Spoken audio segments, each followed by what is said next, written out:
Give me a second.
Yeah, my audio on my computer is just all sorts of messed up. Hello? Hello? Hello, hello. Hi. All right. Hi, how's it going? Going really well. Going Hi. excellently. I'm sorry. Give me a second. I need to check if the sound is right. So, cause like Okay, when I, sure. because like it's funny, cause like essentially well, with my conversation with Ryan, uh, basically what happened was that was that he talked about like the value of having great audio, and when I played my conversation back with him, the audio Hmm. sucked, and Oh. basically I had to basically like I had to I had to kind of like make stories on Instagram to explain to the very few people that saw the conversation between me and Ryan. It's like, yeah, wear headphones, man. You gotta wear headphones. Uh, Yeah, I mean, because I saw the conversation on from his stream, and the audio sounded fine. Yeah, from his stream because he's a professional, but me, I'm still a rookie. So Ah, yeah, give me a second. Just give me a second. sure, sure. Yeah, no rush. Just I'm just I'm getting at the last of the noodles and carrots at the bottom of my ramen. all right. Well, okay, but when I ask you to say something, Mm-hmm. just say anything. I'm gonna. Hello. Yeah. Me, I'm still a rookie. So Yep. Yep. Check, check. Checkity, check, check, check. Oh yeah, I can hear me on you. all right, perfect. It's perfect. All right. Okay, Okay, so cool, cool. yeah, my next conversation with Ryan, I won't make the same mistake. Um, That's good. yeah. But so just gonna start off this like I wanted to. I hope I don't want to have this be like a job interview. I want this to be a conversation like Ryan and Dan has. But sometimes you know, if you could when you saw like the conversation between me and Ryan, like Mm-hmm. the entire thing, like it was like it. I was stuttering, I was faltering, so I wrote some stuff down if you don't mind. No, I don't mind. All right. I think it's good to try to do stuff like that, but I also want to point out that that more conversational aspect of your conversation with him, while unstructured and probably could use some benefit with points like this if you're going to treat it like an interview, I thought it was fine. All right. So Yeah. So I'm gonna start off with some like questions. Okay, so okay, before we do that, yep. should we do introductions? Actually, you know what? Yeah. Okay, so Okay. Are you introducing yourself because I'm streaming, or am I introducing myself because you're streaming? you know I what? guess it's your interview. Just ladies first. Okay. All right. Ladies and gentlemen, I'm Maya Gross. I'm an illustrator and character designer. I am now a comic artist, which is a lot of fun. And I'm here to speak with Jacob All on right, Him Show. all right. My name is Jacobo Miliano. My white friends call me Jacob because they keep on butchering the name. Um, Jacobo. yeah, Yeah. and Okay. I am an amateur. I am a I don't know, like what you would say is like maybe an amateur artist. Like I want to be professional, but I'm not paid for it yet, and that's something I'm trying to rectify. But until then, I'm here just live streaming and you know just trying to just up my craft a little bit, you know, make sure that it doesn't suck, because that's the one goal. In fact, I, it's the reason why I stream a lot, because it's the only way to keep myself accountable, and basically it's like I know I'm not really getting into like streamers university with this, but it's like my own way of of like of like getting better like one day at a time, you know, just Mm-hmm. I'm trying to beat myself.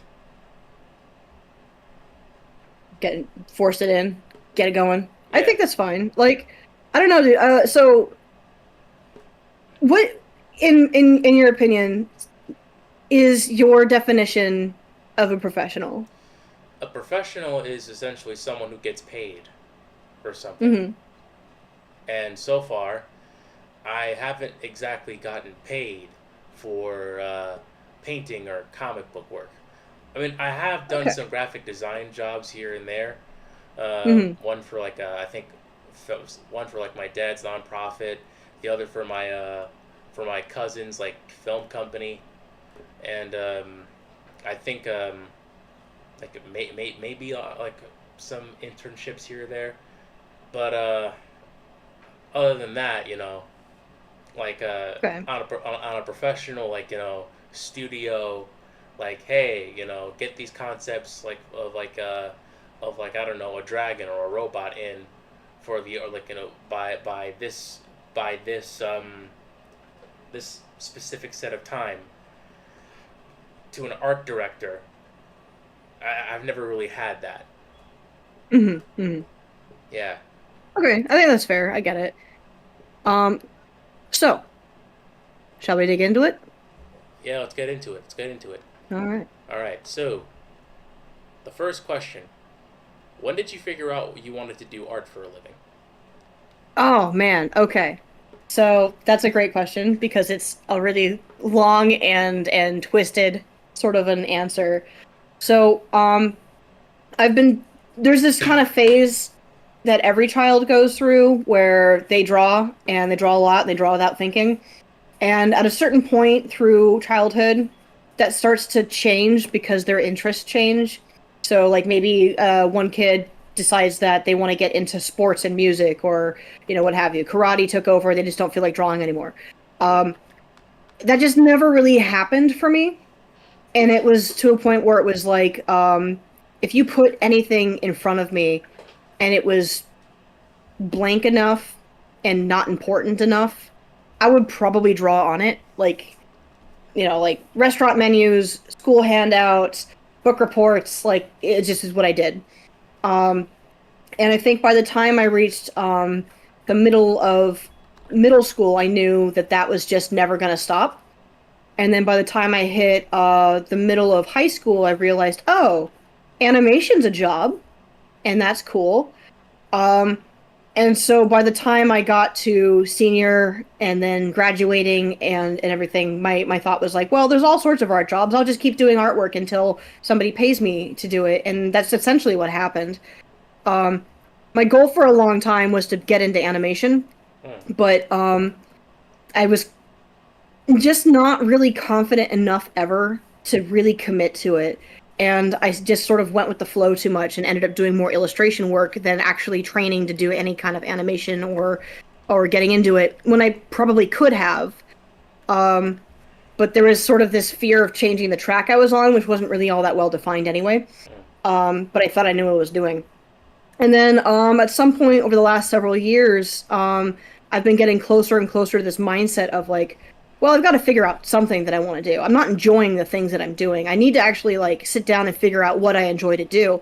So I took a step back and stopped taking on major freelance work and started focusing on my own stuff until I realized that like I really enjoy doing comics. And so I started focusing on that for a little bit. I might end up going back to trying other things. I have a list of things I would love to try or get into. I'm still definitely interested in doing things like I want to become a tattoo artist at some point. I'd love to get back into animation, but treat it more like a hobby. I think that idea of putting it as like on a pedestal, like this is the thing that's going to change your life, made it harder for me to want to learn it. Hmm. So, that was honestly that was the long story short. All right. All right. All right. All right. I think my answer is more simplistic. I think as a child, uh, I felt like I wasn't exactly good at much. Like I couldn't like basically like when I was 6, I was kind of like the kid that that kind of like was like he was kind of dumb and he got like yelled at a lot. And the one thing that I kind of liked was Spider Man. I liked Spider Mhm. Man a lot, and basically, like if it involved Spider Man, like you had my attention. But if you wanted me to read like say like a book for a book report, or if you wanted me to, I don't know, like answer some math questions or write like 10 sentences for a homework assignment, yeah, no, you lost me immediately. But I've heard that essentially people like could make a career out of essentially drawing and writing about Spider-Man, comic books. And when that happened, like there's this professional. His name is Rob Stoll. He's passed away now, I think recently, at the age of 50, which is sad. Um, Mhm. but essentially, he sent me a a picture of an artist that he inked over. Like his name was like it's like Mike Waringa. Mhm. Yeah, basically he inked over like a Spider-Man cover made by Ryan like no Mike Waringa. Gonna have to get that right. Okay, and basically he sent that to me and he signed it. And essentially when that happened, that I was like, this is it. This is what I want to do. Also, like Smitten. yeah, and also like it's like I didn't I didn't like. I wasn't exactly a fan of math. I felt I was too dumb for science. You know, Hmm. like if I actually kind of like pursued a career in say being a rocket scientist, like like the 1980s like Challenger, the this rocket ship that shot up and exploded mid-flight. Yeah. It would have happened. That would have happened a lot more times. It's like it's like God damn it, we lost 10 more astrologers, and it's like I'd be like in the back like, did I do that? 5 men are dead, Jacob, and like it'd be more like that. So I think like I wanted to basically get into get into comic books because well it's like it's storytelling because to me like storytelling is like very old, and not to mention like narrative storytelling, like sequential Hmm. narrative storytelling is very old. Like for example, like the like the cave paintings in like in France, you know, Hmm. like those are basically just very old comics. Like essentially, it's like it's like Unka went on like a fucking on a hunt. Unka kill mammoth. Unka bring meat back to tribe, and we survived the winter. And that's basically just like that's the first comic ever. Hmm. And I want like I kind of view this as kind of like it's like as like a tradition, a human tradition that I feel like Hmm. that I feel like that I would like to basically honor and be a part of. That's what Yeah. comics is to me. You know what? I think that's a really honorable position to be in. Yeah. Looking at something like this, um, comics have this really interesting history in the modern day when it comes to its view from outsiders or even insiders, like people in the know of art. Um, Sort of not taking it seriously as an art form. Like that's a pretty common mindset. But you're right; it is actually one of the oldest things. Um, the modern interpretation of what makes a comic today versus how that is different from like cave paintings, you can trace back to something a little bit more Yeah. definitive. But that mindset and the sort of philosophy and the instinct to do it is quite old, and I agree with you. I think that's great. Yeah. Okay. Are you there? Yeah, can you hear me? Yeah. You were gonna say something? Can you did I cut out? Yeah, a little bit. Okay, I was saying that I thought that that was quite honorable. All right. And there are. Hang on one second. Let me just wanted to move my hoodie out of my way. Um, and how there are people who even in the modern day, and I mean modern as in like going back into the 30s and 10s, like into the 19th, 20th, 21st centuries. Um, the view of comics was that of this isn't art, this is for kids, this is political cartoons, this is not the same as a grandmaster painting or whatever. And there are artists even still who some of them went on to work in comics had that same mindset of, oh, this is just commercial work, this is just what I'm doing, it's not art. And I think coming into this with that understanding and that respect of the history and the instinct and the drive to create stories is the right mindset to come into comics with. Like I'm not sitting here thinking about cavemen while I do this, but I understand, you know, where that comes from and that sort of like honor my ancestors kind of want is there. I get it. I think that's really interesting. Yeah. And like it's like I feel like this comics are like it's like way more important than like what people are willing to basically just let on, and it's kind of it's really sad that we have kind of like this people have this like like this type of thinking, especially when it comes to like any art form, like Hmm. is still very very like it's still persistent until today, like in today, even in today, which is like wild, seeing as how it's like, you know, like you have like furry porn artists who literally like make what a tech like as much as a like a tech worker's salary or like even more like dudes basically drawing like like naked wolf men boning each other, Hmm. and he's like living like he's living a he's living a he's not broke, he's Yeah, okay. he's pay the rent. Yeah, Um, I mean, and that's art too. Like yeah, porn is probably one of the oldest art forms there is too, you know. yeah, You look at like the uh those Venus statues of like the sort of faceless women. Um, there's this sort of thing that some archaeologists would do where if they found something that was within that realm of expression. Being careful with my words here, just because we're streaming and this is an interview and we're on YouTube. But yeah. I probably should be more careful on Ryan streams too. Honestly, I cuss like a storm on there.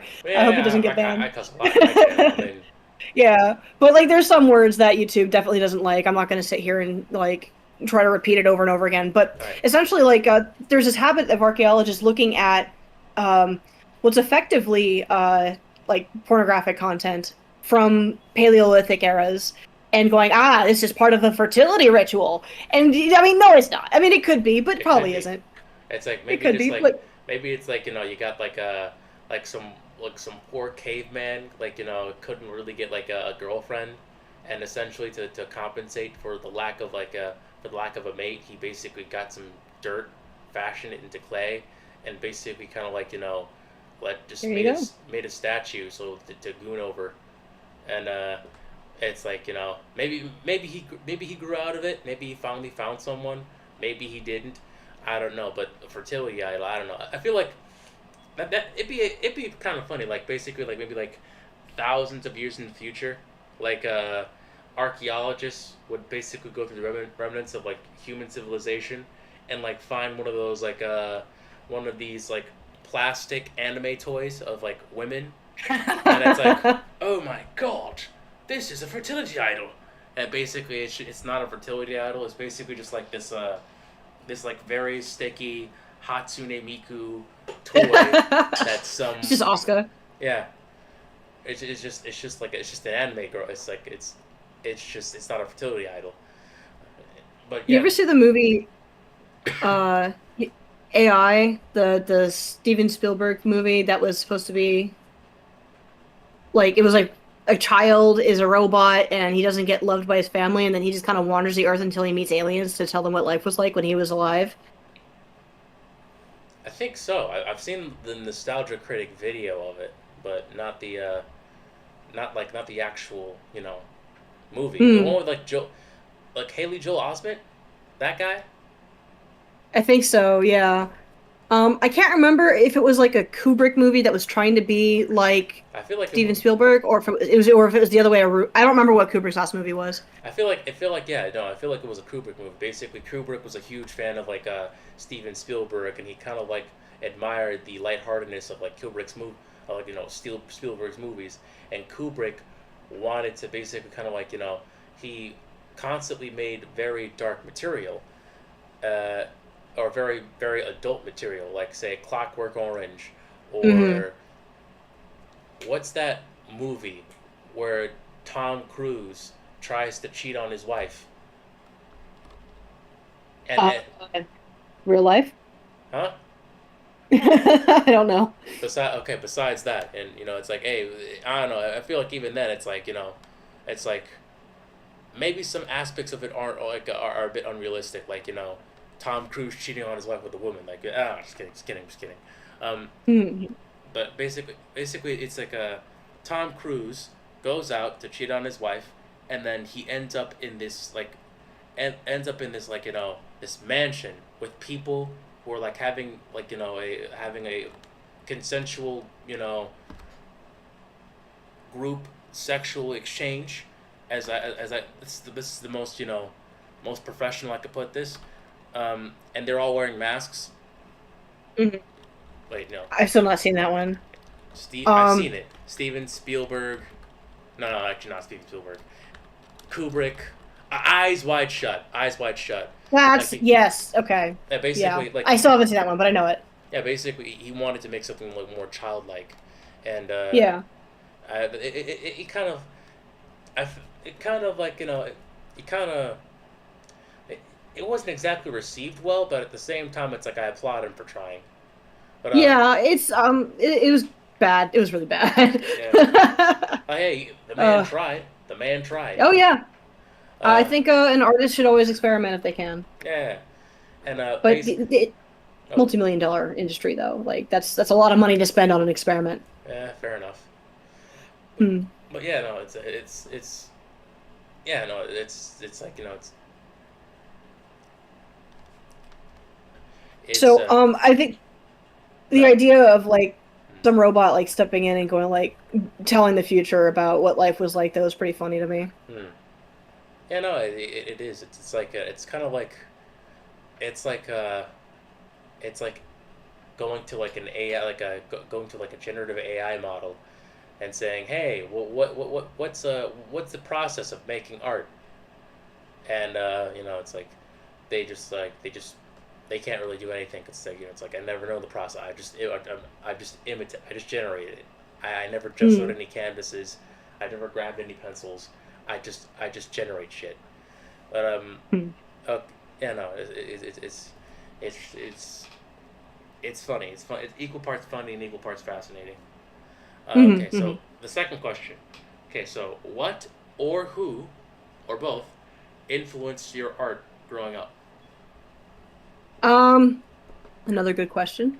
So I'm kind of I treat media a lot like a buffet. Hmm. I don't really know who the chef is all the time. I just sort of go like, ooh, and I like this, and ooh, and I like that, and I like this one, and then I never go through it ever again. Or I do. I guess it depends. Um, when I was like a kid, I was a real big fan of uh, I really liked like Jonah Vasquez. Like I learned his name real fast when I was in like middle school.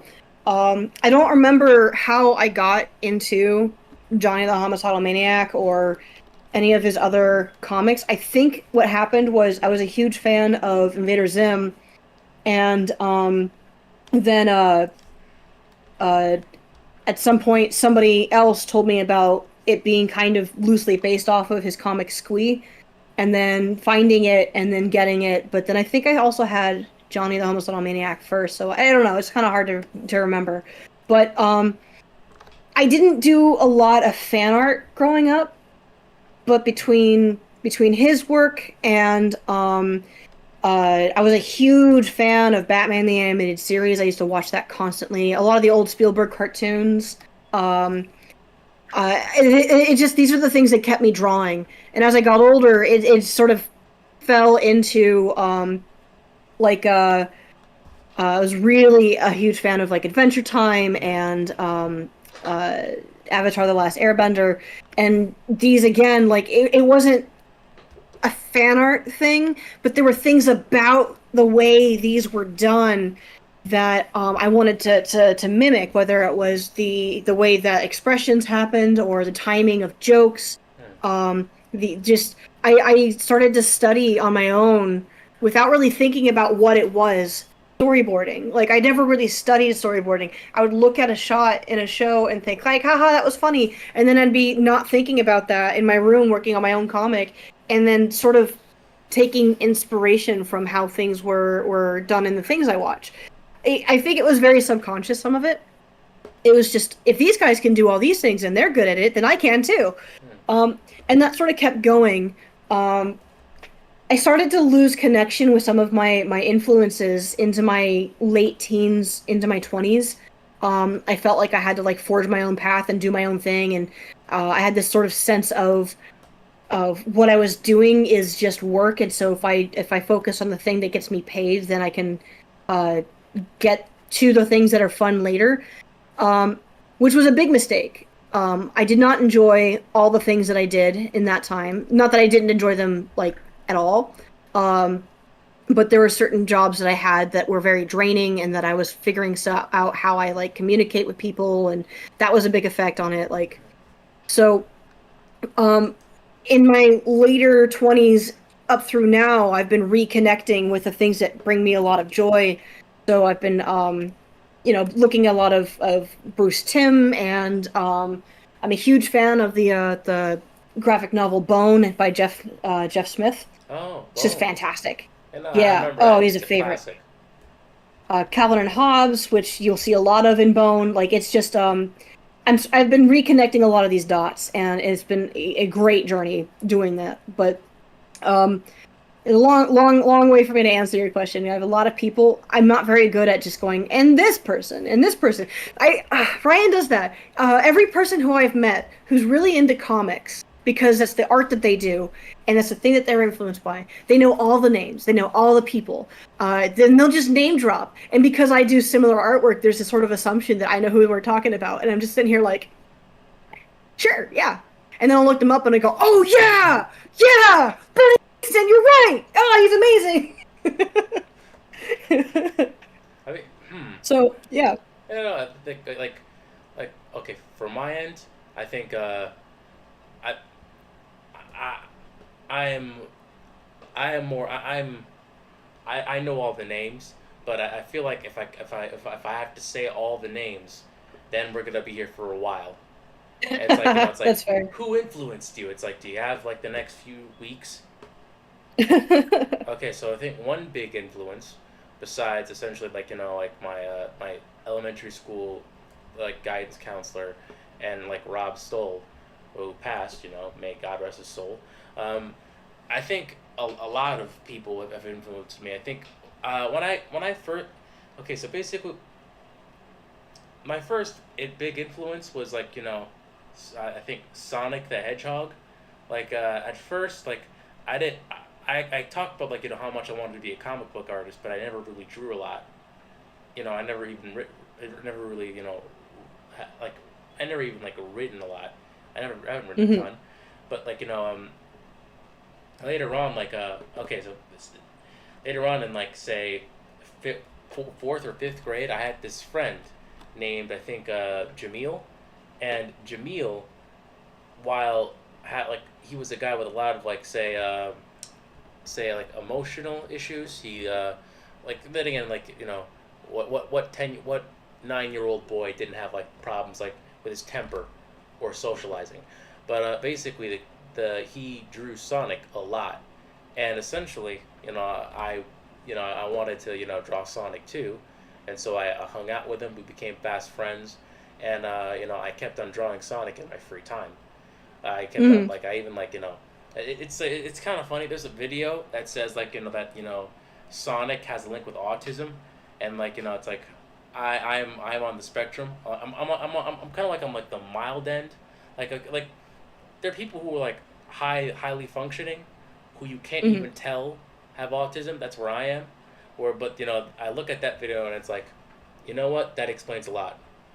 Because like that explains too much. And basically then like I after like drawing Sonic, I drew some other video game characters, but that didn't really last long. Then I got into middle school. I really got into comic books and Spider Man, and then I started reading books that honestly I don't really think any 13-year-old boy or 11-year-old boy should be reading. I read Kick Ass by Mark Millar. I really got Hmm. like really got mesmerized with John Romita Jr.'s artwork. Like people like constantly talk trash about John Romita Jr. and his art, and it's like I look at them and I'm like, I thought I was the mentally challenged one. Are you serious? It's like look like like I've kind of like followed his work from like essentially like his early like Spider-Man days to the time where he did X-Men to now, and honestly, the man is like the man is like went through like some like very like very very like very visually distinctive like phases throughout his life, and honestly Hmm. like he's like I feel like he's like still a very competent, very still a very cool artist, and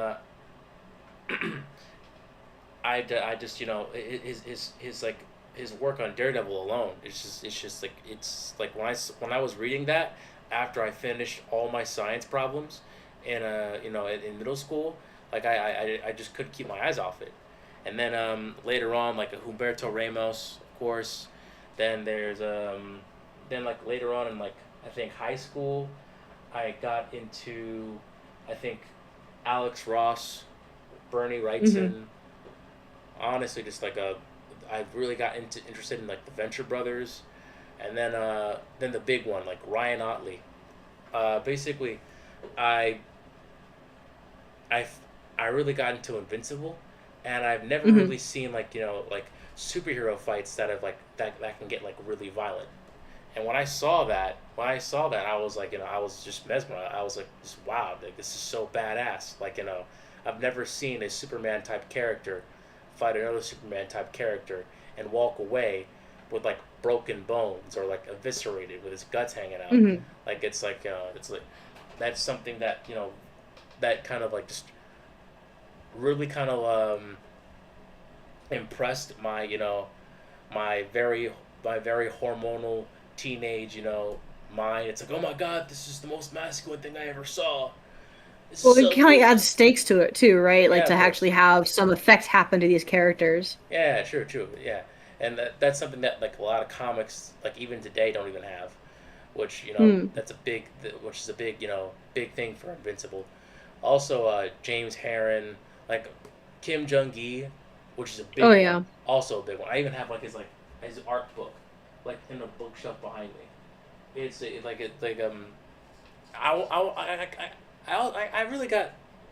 I really got uh, obsessed with Kim Jung Gi. Like it's to the point where Hmm. like in high school, I literally woke up at like 5 in the morning, just so I can like get more drawing in, for the hope that I'd like if I got more time, if I drew more, then I would like reach this level of skill.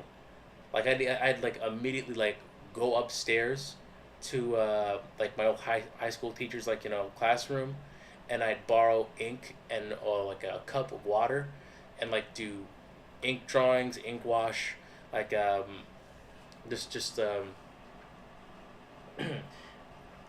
just like really just like try to improve on my skill and like just like Hmm. get closer, and then So he was a really yeah. big influence on. Would you say that he was more of an influence on you than any of the other people that you've brought up, or is he just like the motivator? I feel like I feel like a lot of these people like were motivators, but Kim Jong Gi was also a big motivator. Also, like Otomo Katsuhiro, mostly in college, Oh was yeah. also a big Oh, I mean, motivator. I think we were talking about him the other night, right? Like, it's just fantastic, Yeah, it's beautiful just work. amazing. And but yeah, no, I think no, I think those influences, like there's so many more influences that I could just like that I could name right now. Hmm. But I feel like that would hijack the entire interview and Yeah. make it a personal therapy session, and that's not why I'm here. No, So sure, sure. yeah. I mean, there's definitely things that I left out too, just kind of for the same reason, just to kind of keep it a little bit on the level. But like, I was a big movies person. I Oh. still am. I think most of my influences that aren't necessarily strictly artistic are from film and from animation, but film in particular. Hmm. Um, just because I was a latchkey kid throughout a lot of that sort of middle school, high school, and then once I moved out, you're always a latchkey kid when you move out. But uh, that meant though there's a lot of time where I was at the house by myself, or like my sisters would be home and I would just sort of be off doing my own thing, or they would, and we had a pretty not like extensive, but we had a lot of VHSs and we had a lot of movies that my parents collected over the years. We had AMC, so like I would pop it on days and they would be playing horror movies and stuff. And there's definitely a lot of things that I saw early in age that I probably shouldn't have. Uh, like I definitely saw Akira when I was too young. But like that struck a chord. That was a favorite for a while. Same with like John Carpenter's The Thing Oh my and God, yes, dude. I love Jaws. I didn't love it when I first saw it, but I knew I liked it. But the more I watch it, the more I'm head over heels. It's one of my favorites. Yeah, yeah, yeah. Um, I sorry, go on. I loved the thing in high school. Like when I saw that, it's like I immediately like I immediately just started drawing like just body horror monstrosities. Like I had this like thing where like I tried to like draw a cartoonist version of myself and Hmm. say like these very detailed backgrounds, and basically I would put myself in like Outpost, like Outpost 31 or 51. It's been a while since I watched the thing, and Yeah. basically there'd be like a little drawing of like a head creeping behind me, and that movie, it stuck with me for so long. Hmm. Now, honestly, it just like I just couldn't help but like talk about it with Hmm. I think an old high school friend. Like his name was like I think Milan or something. But yeah, no, the thing. Also, wait, hold on. Have you ever watched Evil Dead? Oh yeah, yeah.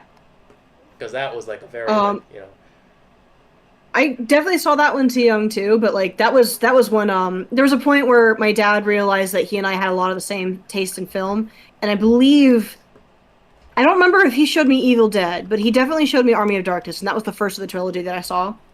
I may have gone on to watch the other ones on my own, but it's gotten to a point now where like if he and I are chatting and I bring up a movie that I either say that I only saw for the first time or that I hadn't seen before, and it's like within that same realm of like schlocky, fun horror or whatever, um, it just becomes a whole conversation. Like, oh, you haven't seen Bubba Hotep? Well, I mean, let me tell you, you got to watch it. I'm a bad father for not teaching you this. And these are his words. Like, yeah. oh, we gotta watch that one together. Um, I always, so it's still going. yeah, I'm kind of like, I kind of find it like like like a bit like, it's like your parents were in the kind of were in the same stuff, were into the same stuff that you did, and I kind of find that it's like I'm a bit envious of that because like I never really had that. My parents were essentially like they're like immigrants. They're like Dominican Catholic immigrants, Hmm. and essentially just if I tried to show them the stuff that I was into, they'd be like, it's like, oh, why is it so violent? It's like Hmm. I think the only thing that we have in common that we actually like is Seinfeld. Like I remember, like as a kid, back when we still had cable, and like back before, like we had all these streaming services. Um, like my mom would put TBS on, and Seinfeld would be on, and me and Dad would stop whatever we were doing, you know, and sit down with Hmm. her and essentially just laugh our asses off. I love that. That's wholesome. Yeah, that the one thing. Other than that, when it comes to Evil Dead, John Carpenter's The Thing, yeah, I'm pretty much alone. Well, except for Yeah. like me and my dad, like we were also very much into kung fu movies, but that was Hmm. about it. Yeah. I kind of come from a little bit of a unique background in that regard. At least where I'm sitting with what I'm doing in a literal sense. Currently, right now, as we're talking. Hmm. Um, so my dad and his dad, my grandfather, were both comic book artists. Like this was a thing that's actually why we moved to California.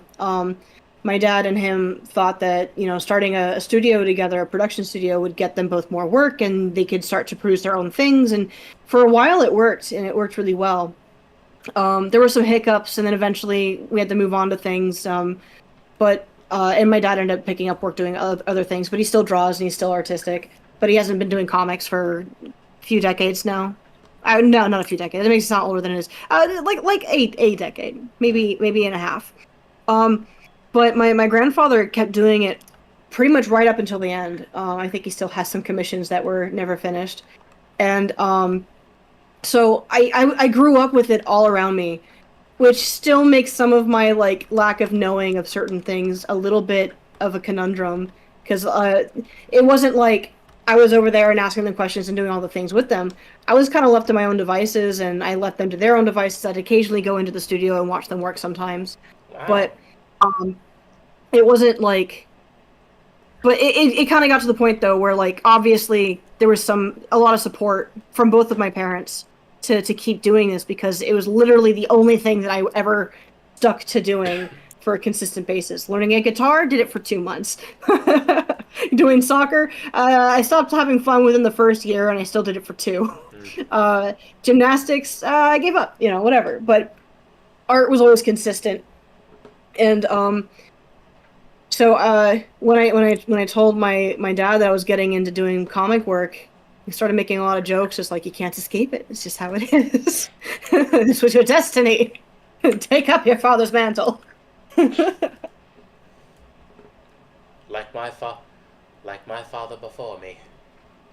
But yes, it's Yep. I think I never really had that. I think the one time I think there are many times where my dad took me to work, and like my mom was a dental assistant, and my dad worked Mm. IT at like at a data center, and basically it was kind of boring.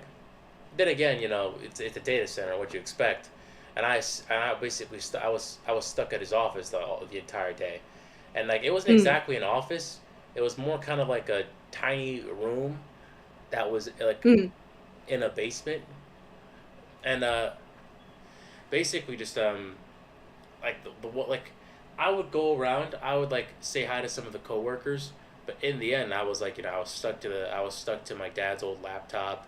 I was playing like some some games on Cartoon Network that I never really could play on my on my at my home computer for some reason. Uh, then I think and the one of the many times that the reason why like I'd come to my mom's job was because I had a dentist appointment, and Mm. that was kind of it. I think at this point, I think the only like say like creative person in my family was like I think my dad's cousin Nitico, and Mm. he mostly did like I think corporate graphic design stuff.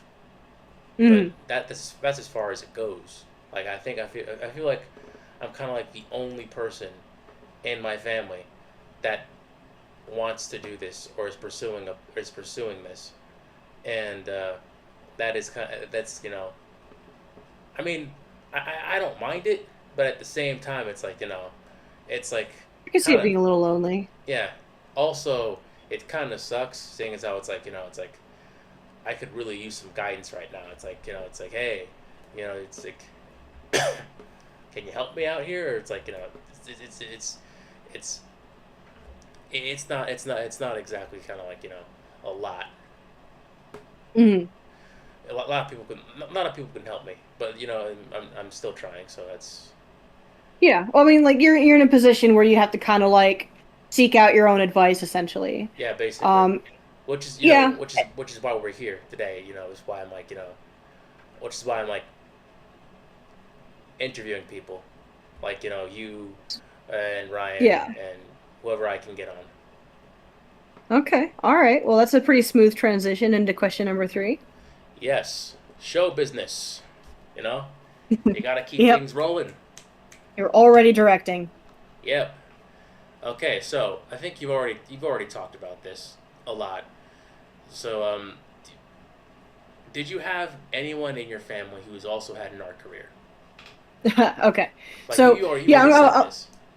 Well, I mean, I can get into it a little bit if you want. Yeah, sure. Go ahead. Go ahead. Okay. So yes. Um. So my grandfather. Let's start with him. Um. His name's Derek Gross Sr. He's fairly notable in the comic world. Like he's not unknown. He's not like a name that you'll drop and everybody go, "Oh, that guy." But he's known best for his work on the I want to say 80s, 90s graphic novel version of Interview with a Vampire and some similar like part of the same group. I think he did only Interview, but he might have done the other ones too. Mm. He may have done like the cover for Queen of the Damned or something. Oh yeah, no, I'm Um, looking at it right now. and he's done, he's got his own IP work that he was working on, Murcielaga, the She-Bat, and Reiki Warriors and some other things. Yeah. Um, and he's done work for Lady Death and for oh gosh, what's her name? Not Barbarella, Vampirella. I think he did a few things. Mm. Uh, not Lobos, but there was kind of a similar like he's done a little bit of everything. He's been freelance comics for like 40 years. Um, and he did a lot of card game stuff. He and my dad. This is one of my more core memories. He and my dad both were working together on a card game called Seventh Sea, and they did a couple of the cards, I think, but they also did the a couple of comic books, and these are one of the better reviewed comic books between all of the ones that they did. Wow. I still have a copy somewhere too. They were really cool. That was pretty influential for me too, actually. Could Um, you post that on the Discord? which ones? I mean, like the one that you're talking about now. Seventh Sea? Yeah. Yeah, here. Let me see if I can find the comic. All right. All right. All right. Um, and then my dad did a few things along with him. He has his own stuff that he uh kind of partook in, but eventually the main difference between the two of them was Pop was able to establish a career in a much better economy and with fewer children. Mm. So, my dad, young artist, father of three, family of five, um, things just weren't necessarily financially lining up. And then we had a house fire that kind of really drove everything away. So he had to take on other things after a while. But he used to do a lot of really fun stuff. Here, let me post this in here before I forget. General. Essentially, I'm just putting it in the general chat. Actually, no, I'm gonna put it in the recommends. There we go. But one of the things I used to. Do you ever play the hear of the board game called Talisman? No, no, I feel like when did that come out? Because I feel like it's like I'm a bit too like I was born in like the very very late Hmm. part of the '90s. Like basically the '90s was a deck. If the '90s was a decade was like it was a if the Hmm. '90s was a party, I'd be the guy who came in at the very last second, and like everyone was gone, and it's like I missed it. Basically, uh, I don't think I can. I don't think I remember that. I don't think I. that's okay. No, it's older than that. It came out initially around the same time that D&D first came out in the 80s. But it has several iterations and it has a fan base and they're still doing stuff for it. So like it's if you're into tabletop gaming, it's one to look at. Um, and I wouldn't have known about it if I wasn't in as nerdy of a family that as I'm in. But essentially, the board game itself is if D&D were a board game and heavily simplified. You have pre-made characters, you have pre-made spells, you have all the cards. And the goal is that you have three rings on the board: a green ring, an orange ring, and a red ring, or something like that. And basically, it's different types of land, and you're trying to get to the center where there's the crown of power. Hmm. And if you've got the crown of power, then you can point at people and roll the dice, and either they live or they don't. And that's the game. And it's actually it's really hard to get to the middle. Um, but it's fun. And one of my favorite memories of watching my dad do artwork was I stepped into his studio, and to be clear, I didn't have to go anywhere to do this. Their studio was the garage. Hmm. Um, but I stepped into the studio, and I don't remember what I was bugging him about. I think it was like dinner or something. But he was making his own spell cards to play in the game because he's such a nerd. He wanted to do his own things for the game and mod it. But he was painting his own cards for it, and he had them. I think he still has them now. Um, and I always thought that was really cool. That not only was he doing that because it's nothing I had ever considered before, and I was maybe like 12 at the time, maybe younger, probably. Um, but it just felt like such audacity. But also that he was really taking his time and making it look really, really good, and it was excellent work. It was beautiful. Hmm. And it made me want to get more into painting. Just that moment. Huh. Yeah. Wow. That sounds awesome. I Yeah, it think. was sick. If I ever get photos of those, I'll post them. But I think at the moment he's mid moving, so like everything's packed away, so I can't just ask him to pull it out. I mean, because so far, like But I'm pretty sure. the only core memories I've ever had of my dad when it came to basically tabletop games was him essentially like just playing dominoes with like all my other uncles at my grandma's Hmm. house, just like 8 to 10 grown Dominican men just downing Coronas and just yelling at each other. Just that's basically it. Hmm. Like my dad never really got into like D&D or any of that stuff, which fair enough. It Yeah. It's kind of hard to get into for a lot of people. yeah. Also like it's like I could just imagine that just like I could just imagine like my dad, like this like shouting in Spanish, like roll again, like my chari- my charisma is at like I got enough charisma points. What do you mean?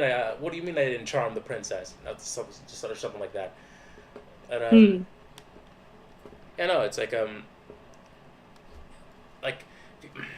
any other core memories you have? Like Art wise, yeah, with like your sure. with your with I your mean, with your nothing like super intense. Like it's one of the things that I don't really. I have mixed feelings on this. So I never really asked for a lot of help with my artwork when I was a kid. It's not something that it just didn't really occur to me. It's not like an effort where I was like, I'm gonna do my own thing or anything. It just they drew and I drew and that was cool and I didn't think about it. I was a little bit of a creature in that way. I still kind of am in a lot of ways. Um, Occasionally I would ask dad for things like, oh, I'm having trouble with these hands, and he would help me out with that. And he'd like to draw stuff for us. And so this kind of leans into two things. Um, because I always did my own thing and I let them do their own thing and I just didn't really interfere because if I went into the studio, I didn't want to be a distraction and there wasn't really anywhere for me to sit because it was also the garage. So it was like their chairs, their desk, their mess of art supplies, and then like the laundry. So there was nowhere. But uh I would occasionally like peek in and just look and just there's just something about seeing people that you look up to in their element hmm. and just seeing these two men just sitting at their desk, heads down, occasionally chatting or smoking a cigarette or whatever, and just working. Just always struck with me, and I feel the same way about pretty much most of the people who I've ever looked up to. Seeing them do their work and being in their element, there's something kind of romantic about it, you know. Hmm. It's the same thing that you see with people talking about like Miyazaki, where like they just show him at his desk and he's doing his thing, and it's just like, yeah, there's something poetic about it, because there is. Um, the I other thing, though, I was just go on. no, go ahead, go ahead. I was just gonna say the other core memory is that like because Dad was really good at it, and he was also he and my mom both were really creative. Like my mom would also like they met in art school. My mom would occasionally come home with like paintings and works and stuff that she did that were a lot of fun. She didn't quite get as into the same sorts of things that I was into, but between the two of them, uh, my dad used to make mixtapes for me, and I had these like little VHSs or not VHS, sorry, cassette tapes. Um, and he would doodle things on the front of them, and so I had one for a long time that had like my childhood toy drawn on it, wearing like a sick leather jacket and just being really cool. And then my mom too, like I got really bored at an orientation for middle school and I look over and she was clearly super bored too because she sat there drawing me like a life drawing. And I always liked that. That was fun. Oh, yeah, I think okay, okay. That sounds nice. That Yeah. sounds Yeah. yeah. I think yeah, no, I never really had. I think my core memories when it comes to this is like my dad essentially kind of like dropping me off at like the art students league at like 13 years old or like 11 years Mhm. old. I feel like I kind of needed that place because like Mhm. middle school I got picked on a lot. It got so bad where I had to get a paraprofessional. I had like a it was pretty bad, but I feel like it was Mhm. like the one place where I had an outlet. Granted, I was also annoying. Then again, 11-year-old boy, you know, like he's not gonna be annoying. Uh, Mhm. I think basically just like having a place where like people have like the same have the same interest as you and like the same goals as you, like really kind Mhm. of like really It changes things. yeah, it changes things for like I think in a more positive manner, you know. Mhm. Yeah. Yeah, it's just like I have a lot of like pretty like fun memories of essentially kind of like talking to my like instructor at the time. I think Steve Walker about like Mhm. comic books and artists and like ways to get better.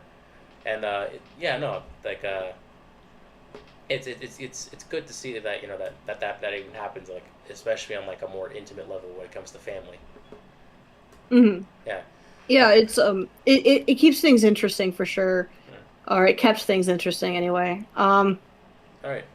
Uh, Uh, I also have a Sorry, fourth. go on. I have a fourth Yeah, question. Okay, so okay, I have a fourth answer. okay, nice. What were your highs and lows when it came to when it came to like this industry or like your journey as an artist? Um, that's a big question. Um, so I think I had this counts as both. I'm not going to share all my lowest. It's very personal, but there's this idea that I had that at the time was definitely being enabled by a lot of people around me. And to be fair, they weren't wrong, and neither was I, but I was wrong about the manner in which I did it and what I was doing and everything. But essentially, that I didn't need to look for consistent studio work. I could forge my own path. And that's true. And that's still something I think is true. And it's literally what I'm doing right now. Hmm. But at the time, I wasn't going about it smart. Hmm. And I didn't think I had to be as strategic as I definitely feel like I needed to now. And what I mean by that is, I just sort of jumped at any chance that would put me into being an indie creator position. Um, I and these were not necessarily things that I was passionate about doing. It was the act itself that I was interested in, Hmm. and that was maybe a problem because I didn't establish a lot of good boundaries through this. So the first is, and I don't regret this. This was a high. This was definitely a high. It had its lows within it, though. Um, there are two things that I did in like 2015, 2016, like within like that arena of time. I did my boyfriend and I did a comic called The Dulwich Sacrament that we actually got published, and that was a big deal to us, even though what we were getting from this publisher was pennies, literally pennies. I think there was actually a time that we got paid, and it was just like a couple of dollars. Like it was really small.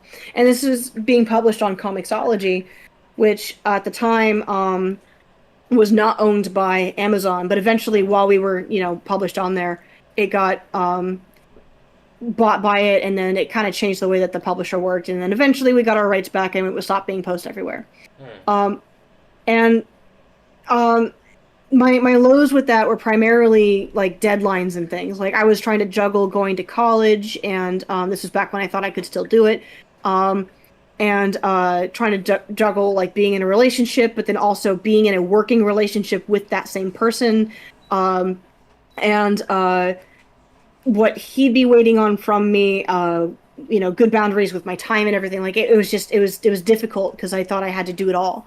Um, and then within that same 5 year area, like 20, I think 2015 is when we did the game. We did a dating sim called Animal Lover, and I'm not a dating sim fan. I'm barely even an anime fan, and we were doing this sort of deconstruction. We can do romance differently type of thing, and it's a comedy, and it's cute, and it's funny, and I really love it, and I love the fans. They've been really supportive and really cool and really kind. Hmm. Um, but it's not something I would necessarily go back to without a plan. And we didn't really have one then. We kind of did, but as far as like my what I wanted to do with my life, it was like, great, what's the next project? Oh, is the next project my friend's 18 plus like game? I will work on that for a while. Is it my family member needs a storyboard artist for this project that they're doing? Do I know enough about storyboarding? I don't care. I'll do it. And so these poor boundaries and these poor real understandings of what it was that I enjoyed doing and how that affected my work if I didn't enjoy it ended up piling up and forced me to think about what my future held and how could I have a more direct hand in approaching that. And that's what led to today, which is, I've got a better handle on what I want to do artistically. I am pursuing it literally as we speak. Um, and I know what kinds of projects I would look at and say no to and why I would say no. It's a really important skill to learn how to say no. It's Hmm. hard. Oh, okay. Yeah, yeah, yeah. No, yeah, it is. It is. I think I kind of have that issue too. Uh, Saying no too much or too little? Saying no too little. But then again, I don't know. I could be. I think one one big like high was I think okay. I think one big high. I don't think I've had a high yet. I think one big high was I think like fi- fi- finishing a short comic. Like Hmm. I one thing I have this habit of doing was I'd start a project and then I would never finish it. But Hmm. essentially, one time, I've heard this very informative channel, Comics by Perch, and Hmm. basically, he said like finish your comic, and I decided to basically just to just bunker down and essentially Hmm. kind of just finish just finish it, just finish this shitty Legends of Zelda fan comic, and I managed to do it, and so far my sister showed it to her friends on social media, and basically they liked it a lot, and that was like a big That's high for sweet. me. That's Uh, awesome. yeah, and then one low is I think there are way more lows than highs for me. I think one Hmm. low was essentially it's like not going into college like not going into college without with intention. I think one thing about I went to SVA, and it's like this very big Hmm. very expensive art college, and basically I didn't exactly have like I despite the fact that it was like this very prestigious quote unquote college. I i i, I just thought I still treated it like it was kind of like just another phase in my life. Like, hey, it's like, okay, I'm going to elementary school. Okay, I'm done with elementary school. Okay, middle school. Okay, I'm going to middle school. Am I done with middle school? Finally, thank God. High school. Mm. Then am I going to high school? Going to high school? It's like, oh, I'm done. Okay, college. And then essentially, it's like I kind of treated college like just like another thing. And also, I think one big low was not looking for like an internship. But then again, it's like it's kind of hard finding a publishing internship. I think, Hmm. which is kind of like why I'm impressed with how like you managed to kind of like get published by Comixology, especially with your boyfriend. Like, I feel like back in college, I was a bit of a emotionally very immature jackass. Like I feel like it's true. Like basically, it's like even before I was kind of a dumbass. Like it's like I said back in like Ryan's like podcast. If like you could tell me, if you could like, if you could ask me what's a deductible, or how does it like, or what is revenue, or how does a business make profit, like Mm. I'd be like What is Esquire really? I'd be like I'd be silent. I'd have an idea. I'd like noodle. I'd like try to like sound smart, you Mm. know, but really I wouldn't know the answer. But if you ask me like, hey, name five porn stars, I just I'd be rattling off words, and then it's like I'd be just it's and basically it's like also this was also during the time of the pandemic and like loneliness. I got more into like cringy manosphere content, and it's like Mm. it's like not only would I have been mature enough to basically kind of like I'd finish the work, but it wouldn't be as professionally polished as I hoped it would be, or the publishers would hope it would be. I wasn't exactly ready. I was good, but I wasn't ready. Mm. Also, I feel like it's like when it comes to like holding professional relationships or even just relationships in general, I'd just be I also like be terrible at that because it's like I was the guy that'd be like you know 20 like 80% of women only go for 20% of men. Like that like a fucking idiot. No, it's yeah no basically I feel like one big low was like not being intentional, and I Mm. think not like keeping in contact with any of the friends that I had because I feel like the one one thing that I did right in college that I feel like I kind of lucked down on despite my obvious jackassery was basically making friends with very cool people. I think Hmm. there was like one. Like the three friends that I remember the most. One is Fabian Banu. He is a very amazing like a digital painter. There's Simon. He's a bit I forgot his last name, but he's an Italian guy who does like comics Hmm. in Italy. And then there's like I think Kevin. He's from China, and he is doing I think advertising right now. And Hmm. I never really got to stay in contact with any of them, and not because like I feel like it's like they're the only friends that I had, and like I feel like me being a jackass, I feel like I've already like pushed away like most of like my classmates in college.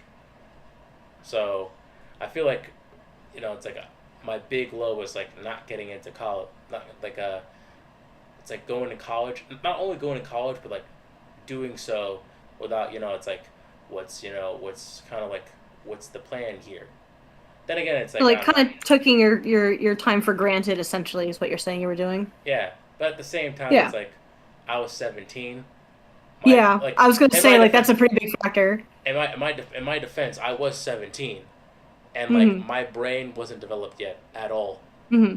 And like I said, you know, if you asked me what a deductible was, I'd be silent. But if you asked me the names of like, have you had the name of like five potential adult female performers, I'd be like I'd be Albert Einstein. Um, Hmm. yeah, but no, I think those are kind of like my highs and lows, and I think I'm trying to rectify that by essentially kind of just having more Doing the purposeful. opposite. Yeah, I think yeah, more purposeful study. Like Hmm. networking with people, going to Hmm. events. You know, well, I That's think good. one big thing was like the pandemic. I stayed inside all the time, so no conventions. But yeah, no, Sure. yeah, yeah. Those are my highs and lows. So like that's the thing though is like I and forgive me if this turns into a little bit of a psychoanalyzed thing because I'm really not trying to be like that. So obviously you don't have to answer anything that I'm saying here. But like Go ahead, Doctor Freud, please. well, clearly it's a pain now.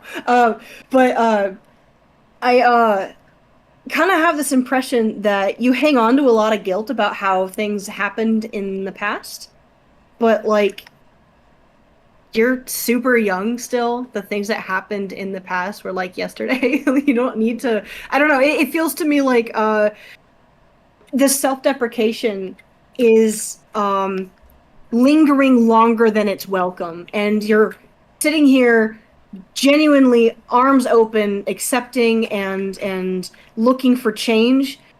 But the more you linger on the things that make you feel guilty while you're trying to change, the harder it is to allow those changes to happen. And I'm not obviously life's not like a switch that you can like flip and go like, well, I'm not thinking about this at 3 a.m. anymore. But there's a degree of like forgiveness that I think needs to happen. Yeah. You're right. You were like 17. That was years ago. I was a jackass too. I've actually found people again or like randomly met them again for the first time in years and approached them and say, "Hey, listen, it's really good to see you.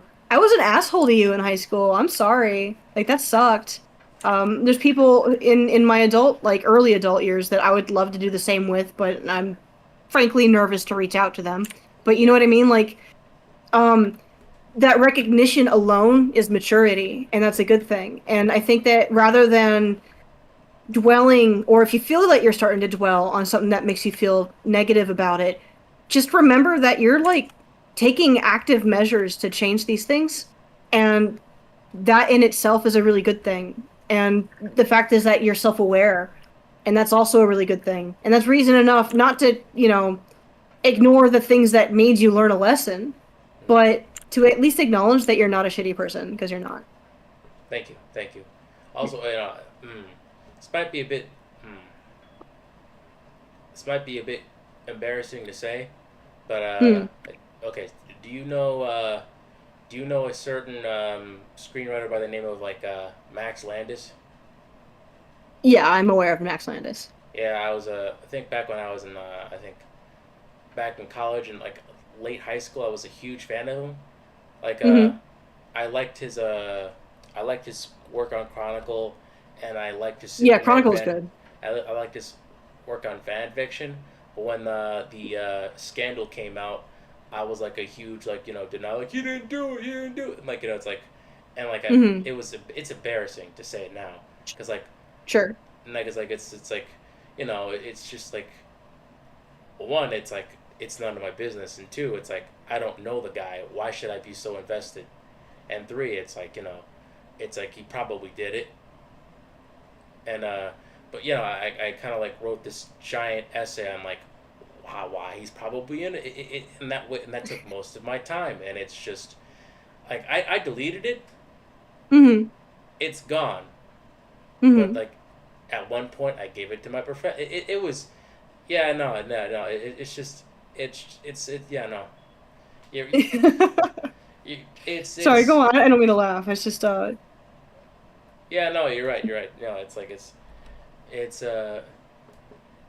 I think it's something that I should move on from, but it's like it's like you look back at yourself when you hmm. were like that age, and like all the stupid Hmm. shit you were doing, and it's like sometimes it's like god damn it, it's like I was that person, and like I don't want to do that again. I don't want to be that again.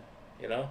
Well, yeah, I mean that's the thing though, is that not already being able to recognize what that was and what where it came from or whatever, like it's understandable that especially younger people have this sort of need to defend the people they look up to. Like for whatever reason that you look up to them, Yeah. it's there's this idea I don't think that they necessarily even are aware of, that maybe it's a reflection on themselves that this person's a really bad person, Mm, or they don't want to believe that somebody who could make something that they look up to or that they get inspiration from could be a bad thing or come from a bad person. mm, Um, and it's understandable that a lot of young people sort of act in that manner. Like there's young women that were doing the same thing for like R. Kelly. J.K. Rowling and R. Kelly. Oh, a lot, yeah, right.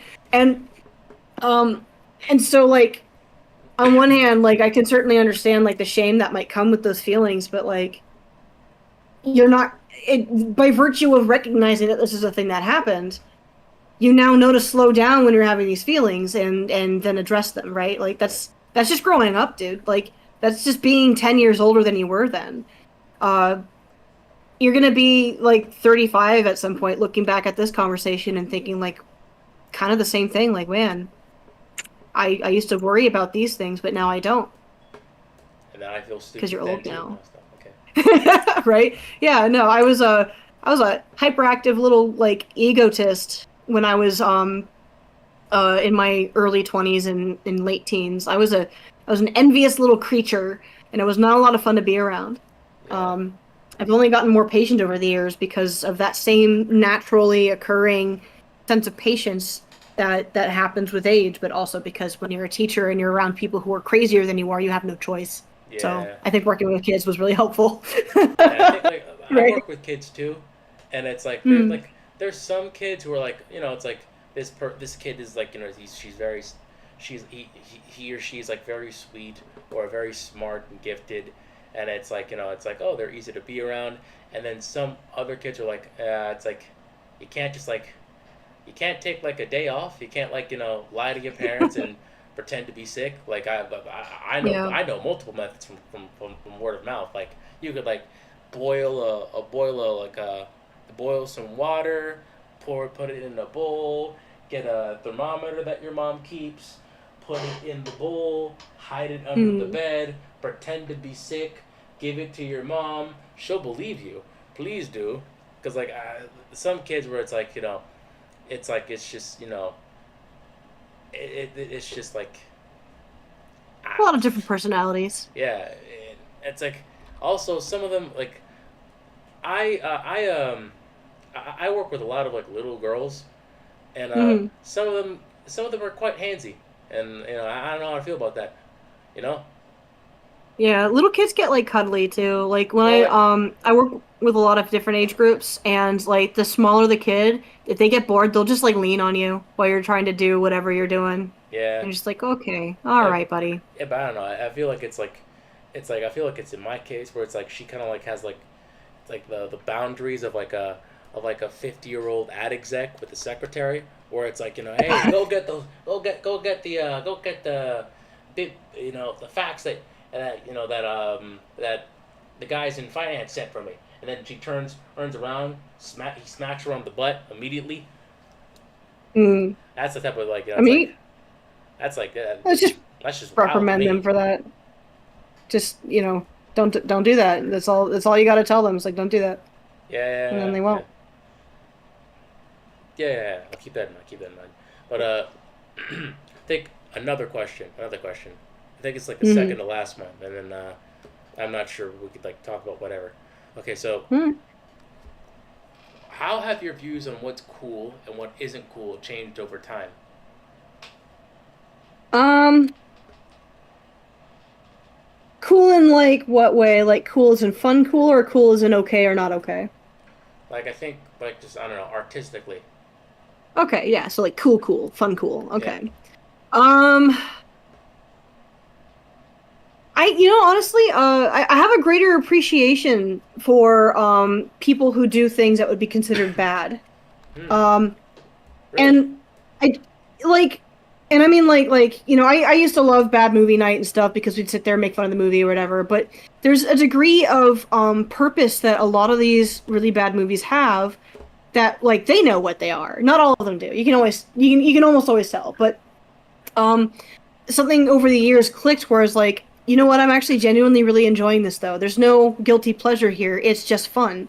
And it's the same with like I have a certain respect for people who, while I might hate what they made or I might dislike them as a person for one reason or another, it could just be that parasocial like that comes through sometimes. Hmm. Um, there are a lot of creators out there who at least still did something that I haven't done. Like I've never fully made a movie and then posted it online, or I'm not a script writer. I'm not a huge fan of the Nostalgia Critic or the crew that he worked with. They just weren't really part of my scope of the internet. Hmm. And what things I did watch of his, I kind of grew out of. But he still made like 4 movies. Like those are still 4 whole movies. Yeah, yeah. Um, and like that's cool.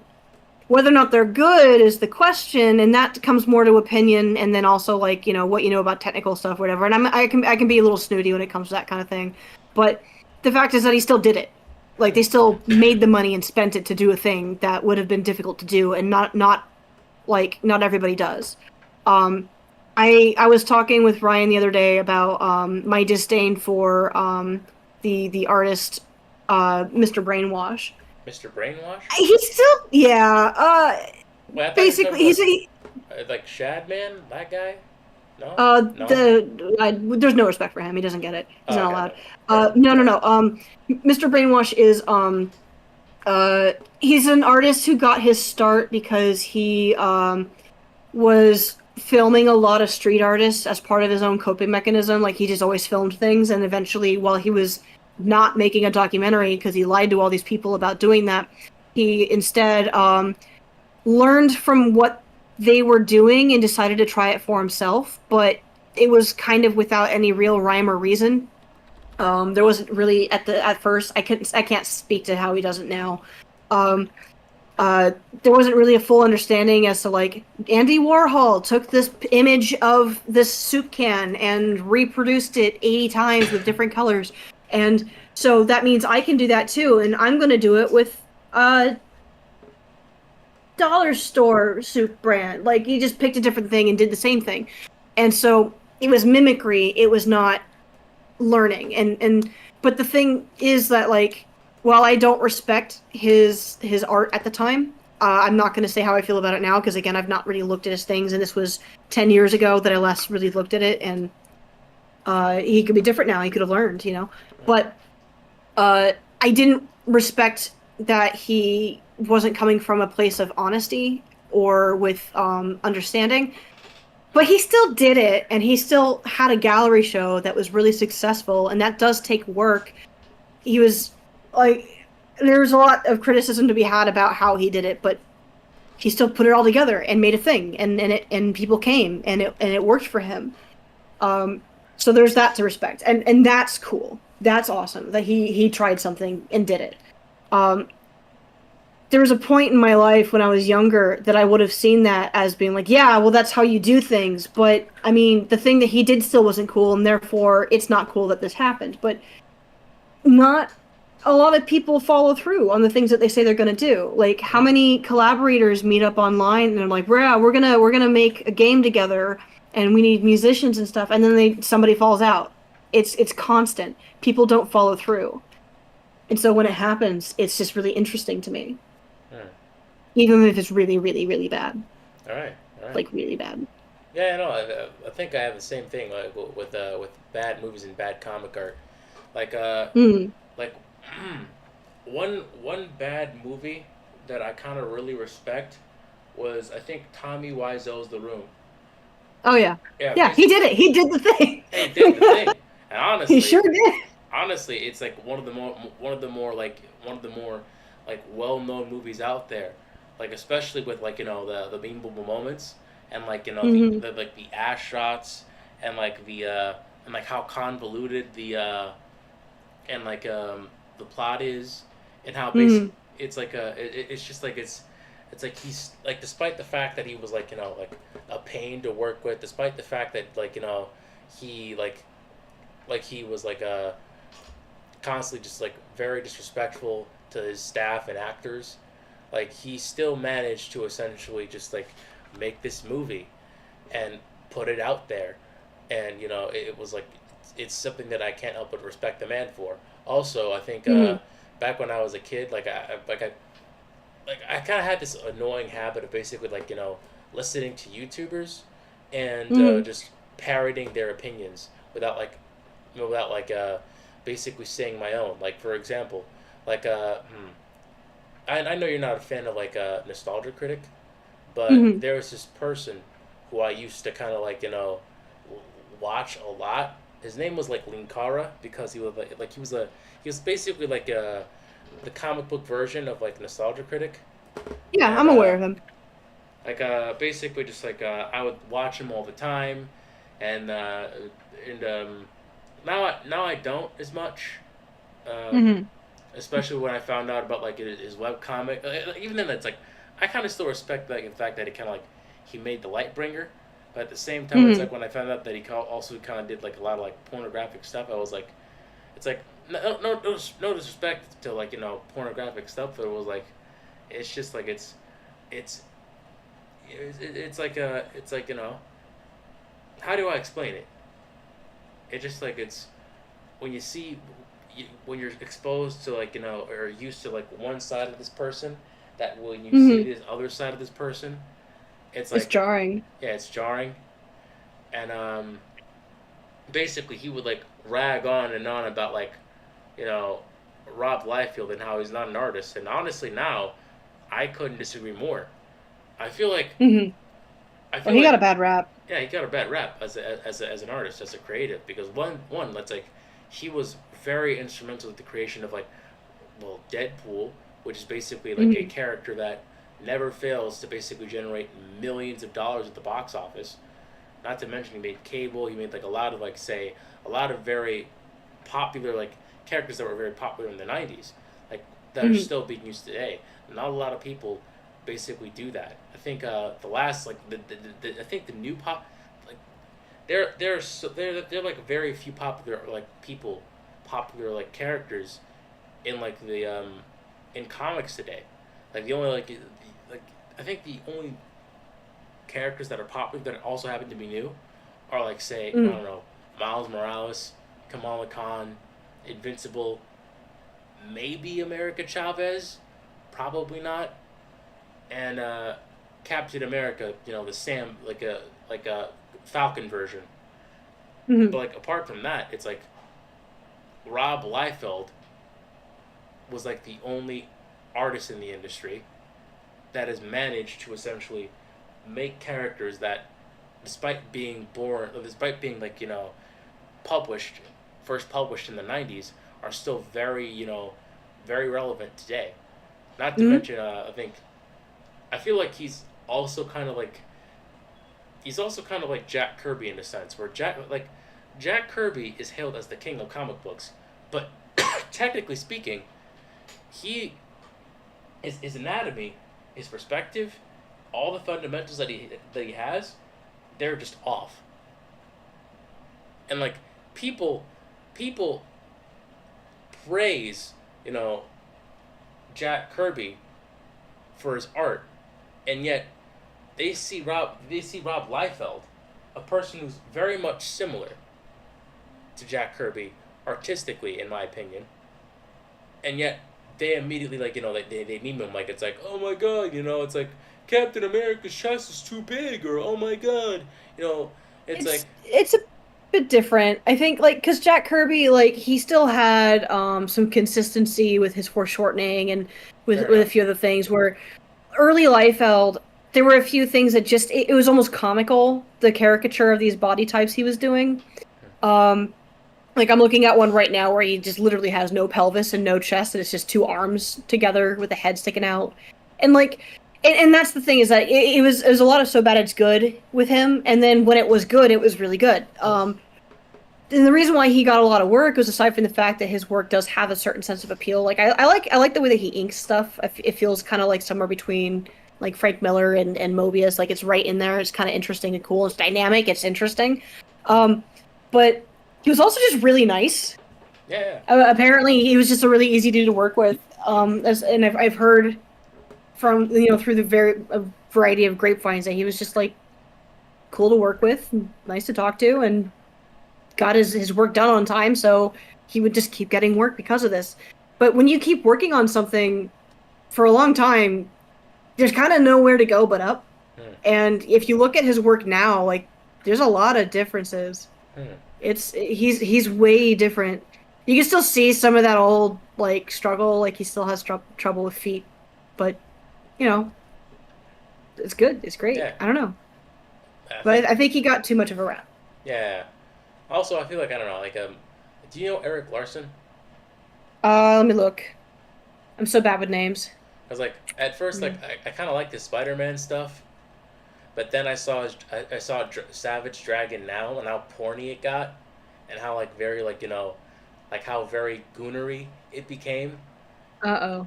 and at that point it's like I was just like I was just like, nah, I'm out. It's like there's like this meme of Norman Osborn, looking at Harry, and he's like, he's Hmm. from Spider-Man One, like Willem Dafoe. He's like, never be ashamed of who you are, or basically like, I look at like Eric Larson now, and I'm like, be ashamed of who you are. Be ashamed. I don't know. You got like, His art's really good. his art's really good, but like like Savage Dragon now, it's like I feel like okay, so basically Savage Dragon in like the new comic is like he's like I think he's a at first I think he's like Savage Dragon, like but like African American. I think that's the original Savage Dragon's son, which no problem with that. But then his wife is like Asian, and it's like there's nothing wrong with like Asian characters, but like he put like they're like literally like panels where or like he puts her in like schoolgirl uniforms, gives her Ah, braces, that there's a time where it's like then like and like she does like very a explicit little sex. infantilized. Yeah, she does very explicit sex acts, and it's like I understand that it's like that it's like that I think Tom Todd McFarlane said like hey, when you're a comic book artist, you're stuck inside with nothing but yourself, a paper like and a table, and it's a very lonely profession, and like the only person you could ever entertain was yourself. But I feel like he took that a step too far. He's like, this is Yeah, too much. it's kind of funny when people like their personal inclinations start to sort of seep out into their work. I think everybody does this. I don't think that everybody can escape it truly. Um but every so often there'll be some like not even all that rare either. Like I make it sound like it's so rare, but I mean a lot of artists like lean into it a bit. I don't think all of them are aware that they're leaning into it that way, Mm. but Yeah, fair enough. it Fair enough. every so often some artists will put something out there and you're like, well, I know more about you than I wanted to, but here we go. Yeah, yeah. And it's like okay, so Robert Crumb. Like I can on some level respect Robert Crumb. Like some of Hmm. like because like basically it's like kind of like he draws like a lot of like tall, curvy women, and it's like okay it's okay this way like it's he's honest about himself. He's honest of Yeah. like he's He he likes he likes thick dummy mommies. It's fine. yeah great minds think alike. Just no yeah just but like it's like it's like at for Eric Larson it's like at first this is like a super it wasn't super serious. Like there was some elements of sex in there, but like it's Hmm. like it wasn't exactly the entire thing. It wasn't the entire like burger. Like there was still like there was The still whole like burger. there was still lettuce, there was still Yeah. ketchup, there was still onions. There were still pickles.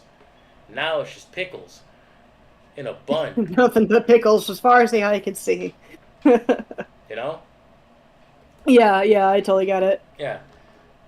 I mean also what was something I also thought was cool but now think is lame. Hmm. Well, I think Max Landis. That's one thing. I that no. I think he hit his proclivities pretty well. Not as well as he'd like to think. Yeah. One of the things that kind of happens when you live in Los Angeles is that you know a lot of people who know a lot of people. It's a big town, but it's a small industry. Yeah. And so, like, all it takes is for one of your neighbors to have worked in catering one day to be able to tell you, hey, that one actress you really like, she's like The worst. gonna get divorced. Oh, really? And then, like, 3 months later, it happens. And that was one of the things. There was kind of this sort of known unknown. It was that he was into some freaky shit. Yeah. He had this cult thing he was doing. It was the same with oh my god, what's their name? The guy who plays the Flash, Ezra Ezra Miller. Miller. Yeah, everything that Ezra Miller's been doing has been like, oh my god. I don't know if they're still doing it or not. That person needs to get off of drugs and into jail. But Mm. um, it's like so you almost become like every so often you're living in TMZ without having wanted to live in TMZ. So now you know things, but you don't want to know these things. I know too much. I know too much. Man, Yeah, like when Kevin Spacey was another one where it was like when that all came out, I I didn't know. You don't know, but you're like, yeah, I heard. mm. Oh, Yeah. Yeah. horrible. Damn it. Okay. Also, I think I I was also a huge fan of like say like these like TV shows with like How I Met Your Mother, Blue Mountain State, where basically you'd have like these guys who would go on these like these sexcapades, like they would like get into wacky schemes to get Mhm. chicks to like nail them, and it's Yeah, like yeah, and that the standard young man fantasy. and then like now I look back at that and it's like oh no, oh god no, that's not good. It's like Yeah. then you have the coach, Oh, it's it's a like little rapey. Oh and man. then like Yep. that and the coach is like it's like yeah it's like there's this asshole who would hate me because I banged his two 18-year-old daughters who were cheerleaders, and it's like that's statutory. He has a good reason to hate you. If Yeah, any and if any man did that to your to your daughters, you want to murder him with a shovel. What that's do you true. mean? That's true. Not to mention I it's like think yeah no oh, I was gonna say like I think seeing these things growing up like as a woman hmm, is different than seeing them growing up into a man. Cause like watching those shows and seeing those jokes and whatever, there was a degree of like, ew. Like I knew. We knew. It wasn't as funny. certain jokes didn't land. And like I'm definitely not the kind of person who's going to like not appreciate a good like women's rights joke or men can be pigs joke. Like it goes both ways and it's funny if it's done right. If the joke is funny, then the joke is funny. But the fact that it was like kind of a cultural phenomenon and it was what we were teaching young men to think is okay, even though that wasn't the point. The point of it was to reference what young men already thought was okay, or to show that these people were gross and bad, and that was the point of the show. But here it is, it's being referenced and they're laughing about it. um it's it's weird to look back on those now with all the information that we have and all the reactions that we've had over the years. And it's, I'm sure, as a young man, there might be some of a different perspective on that because it was a different perspective when you were watching it than it was for me. Hmm. And even then, I think we're still doing it now. Like basically with basically just like online and streamers. I feel like Oh, sure. I think there's this like young streamer. Her name was like I'm not sure, like Cooking with Kaya, and I think the reason Mm. why, like, her entire appeal is that basically it's like she's hot and she can cook, and basically like Yeah. a lot of young dudes are basically like, it's like, oh, I want a woman like that, or my girlfriend doesn't cook for me, yeah. And it's like I'm seeing this and it's like you're like essentially this entire platform is built off of like the sexualization of like young women, and it's like I can't help but like think it's like we're in this like male loneliness epidemic, and Mm. Oh, definitely. Yeah. I feel like that's just gonna exacerbate it. It's gonna make it worse. Where it's It like might. it's like, There's. well, keep going, Mm. sorry about that. Oh, no, no, no. I was interrupting you. Please. Where it's like, you rate like you raise up these young dudes with like with this with this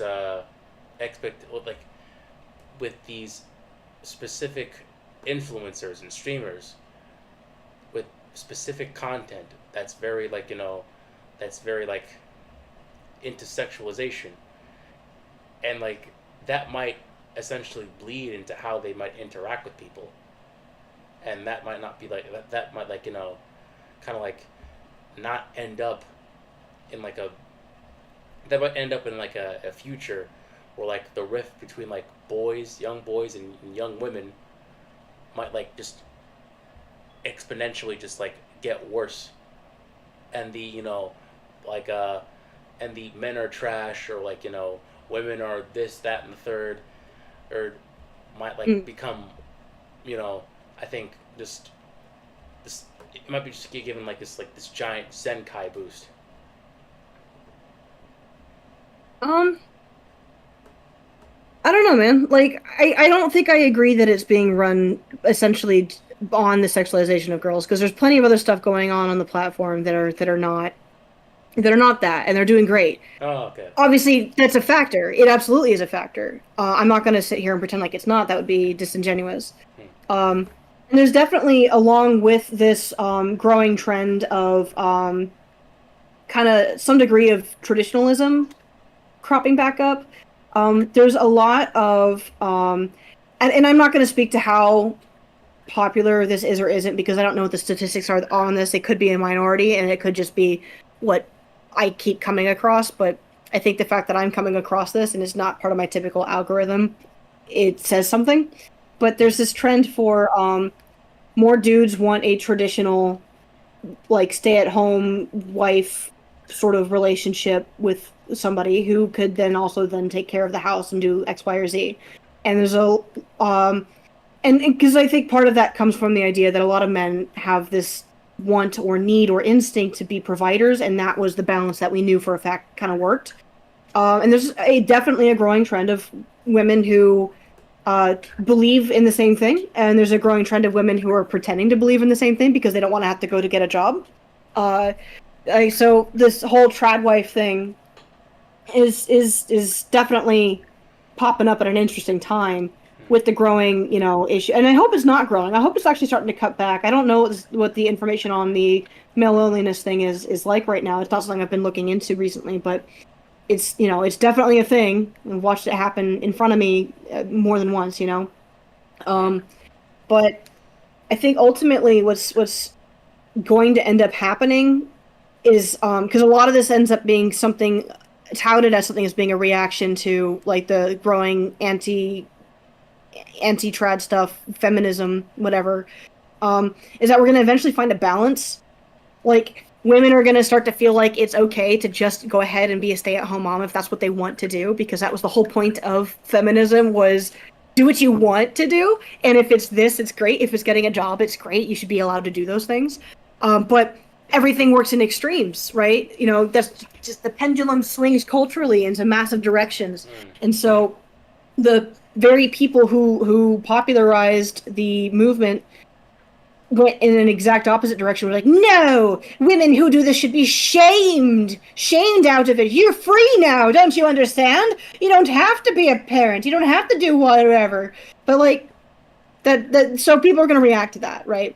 And then there's also this growing problem of entitlement. There's a lot of young people who don't want to work for the things that they get. There's a lot of young people who are burned out on the idea of working and don't want to do it before they've even really tried, which is not an entitlement issue. It's maybe an experience thing.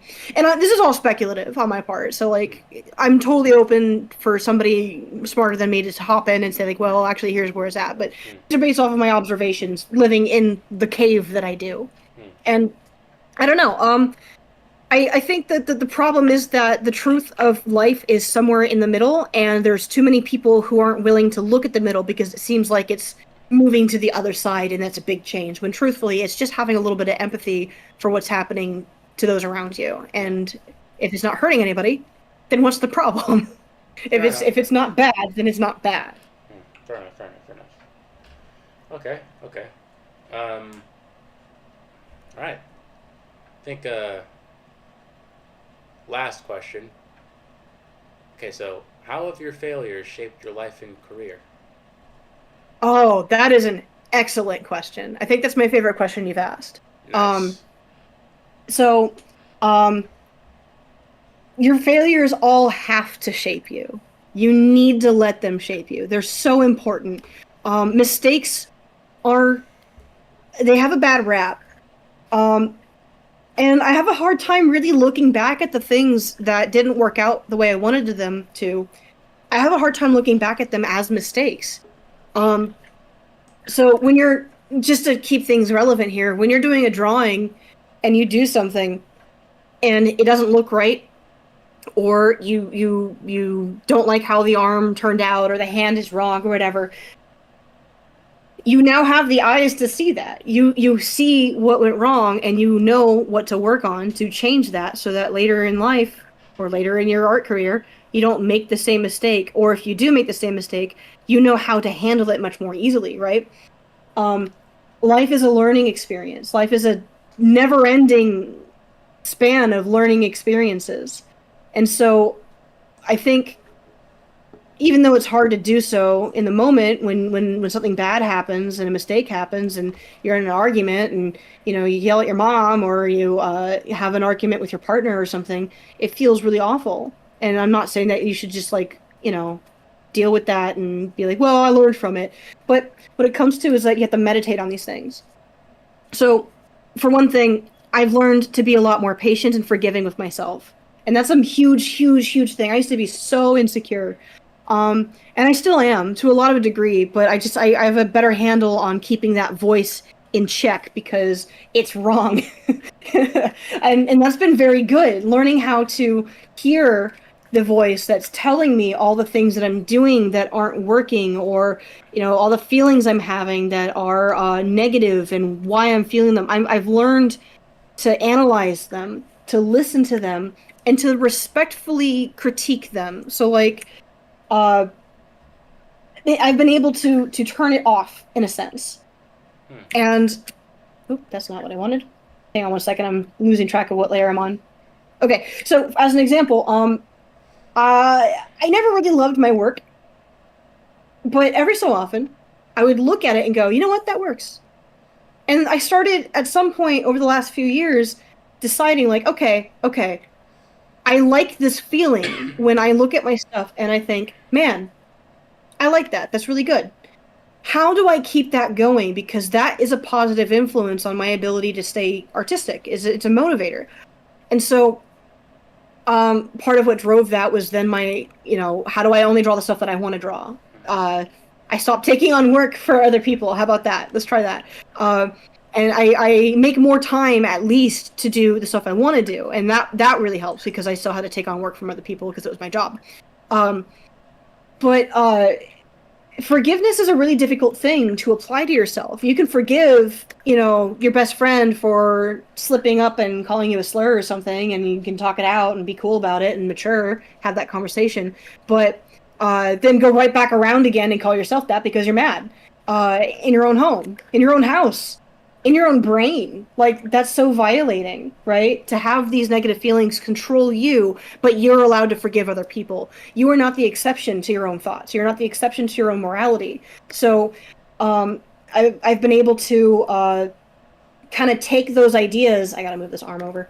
And try to apply them. Try to give myself that forgiveness. Like, hey, I didn't do this thing that I really wanted to do, and now I feel bad for not having done it. How can I remedy this? What would I tell somebody else if I was going to remedy this for them? Because I'm there for them, but I'm not there for me. And so with all of these different things, because I know that's like a few different concepts kind of boiled into like one string of words.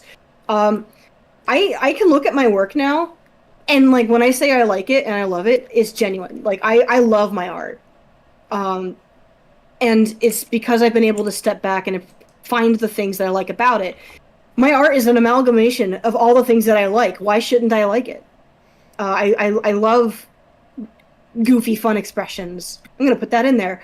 I love history. If I've got room for it, I'll throw it in there. I love beefy arms. They're fun to draw. I like weird eyebrows. They're fun to draw, so I'll throw it in there. So why shouldn't I enjoy it if it's the things that I like? Even if I'm drawing something I don't like, there's a way to make it. There's a way to make it the way you like. So that's something I felt became really helpful. One thing I would say is a mistake, and it's not really my fault. This is something that carried over from childhood, was I didn't really take the time to understand myself. And this isn't like anybody's fault. This is just a mixture between the way I was raised, the difficulty it was for me to be raised, a lack of understanding of what I needed cognitively and stimulant-wise, education, everything. And I genuinely wish that I had understood sooner. I wish I had the space to understand sooner. But regrets don't really get you anywhere. It just makes you feel bad about things. And I can look at today and think of, well, given what I've been able to learn about myself over the years with where I'm at currently, I mean, things are hard. Things are difficult. I'm still a starving artist. It's not an honorable place to be in to be that. But I'm doing it and I'm learning and I'm in a place where things are okay. They're not like head over heels great. I'm not like making millions of dollars and I don't have a hot chick next to me to cheer me on and blow on my cards, but things are good. And it's nice to feel like I can say that and be honest. All right. All right. Does that make sense? Like, I feel like it was really vague, but I feel like that was also a lot. Does that make sense? No. It makes sense. It makes sense. It makes sense. By the way, like October, I am going to Lightbox Expo. I have the hotel and the tickets down. I don't have the plane down yet, but I will. If I think you said you were like nearby, maybe we could just hang out. That'd be cool.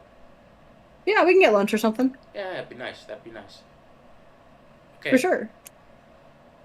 Okay. And that's like an open invite. I know that like I've only got a couple people on my stream. I don't know who's watching yours, but if there's anybody out there who's coming into Pasadena for Lightbox this year, hit me up. We'll get lunch. Yeah, you could sit at the cool kids table. We're the grown-ups table now, guys. Yeah. Your aunt can't tell you to sit with the kids anymore. sit next No. to your cousin Bob, next to your cousin Jim Bob, who would put carrots up his nose. Oh, I love Jim Bob. Come on, Jim Bob. Put more carrots up your nose. It's funny. It's funny now. I'm an adult. It's still funny. Faces and funny noises still get me. Yeah, I think I feel like I think I'm going kind of going through the same thing that you are. I think I think you and Ryan said the same thing about like my self deprecation, and I feel like Hmm.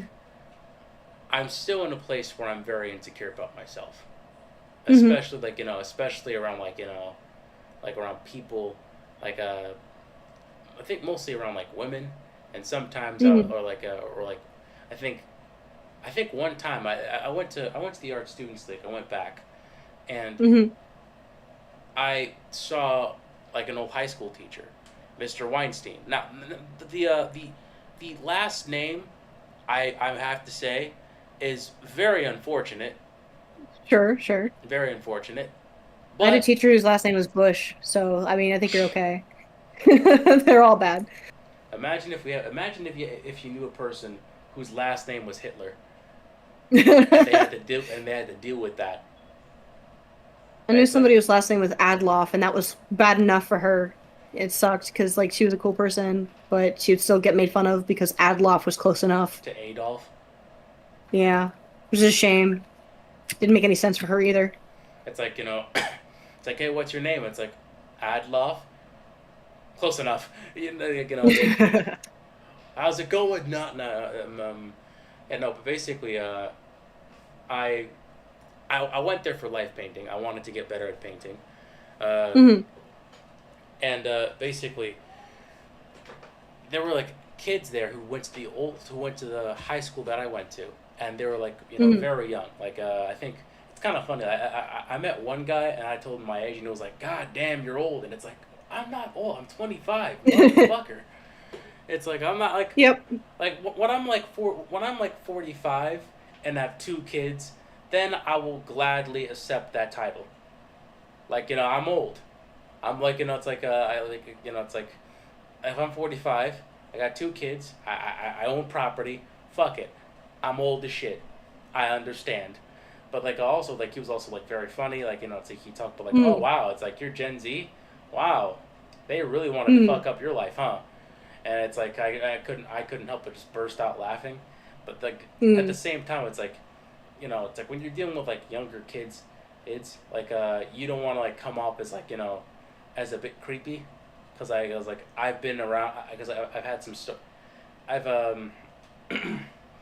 like I've had experience with when it came to kind of like like abuse, and I've also had I also have like I've also been around like people in the family who have like essentially like they weren't part of my family, but like they knew my family, and they've tried to basically like make a pass at one of my cousins who was significantly younger than him.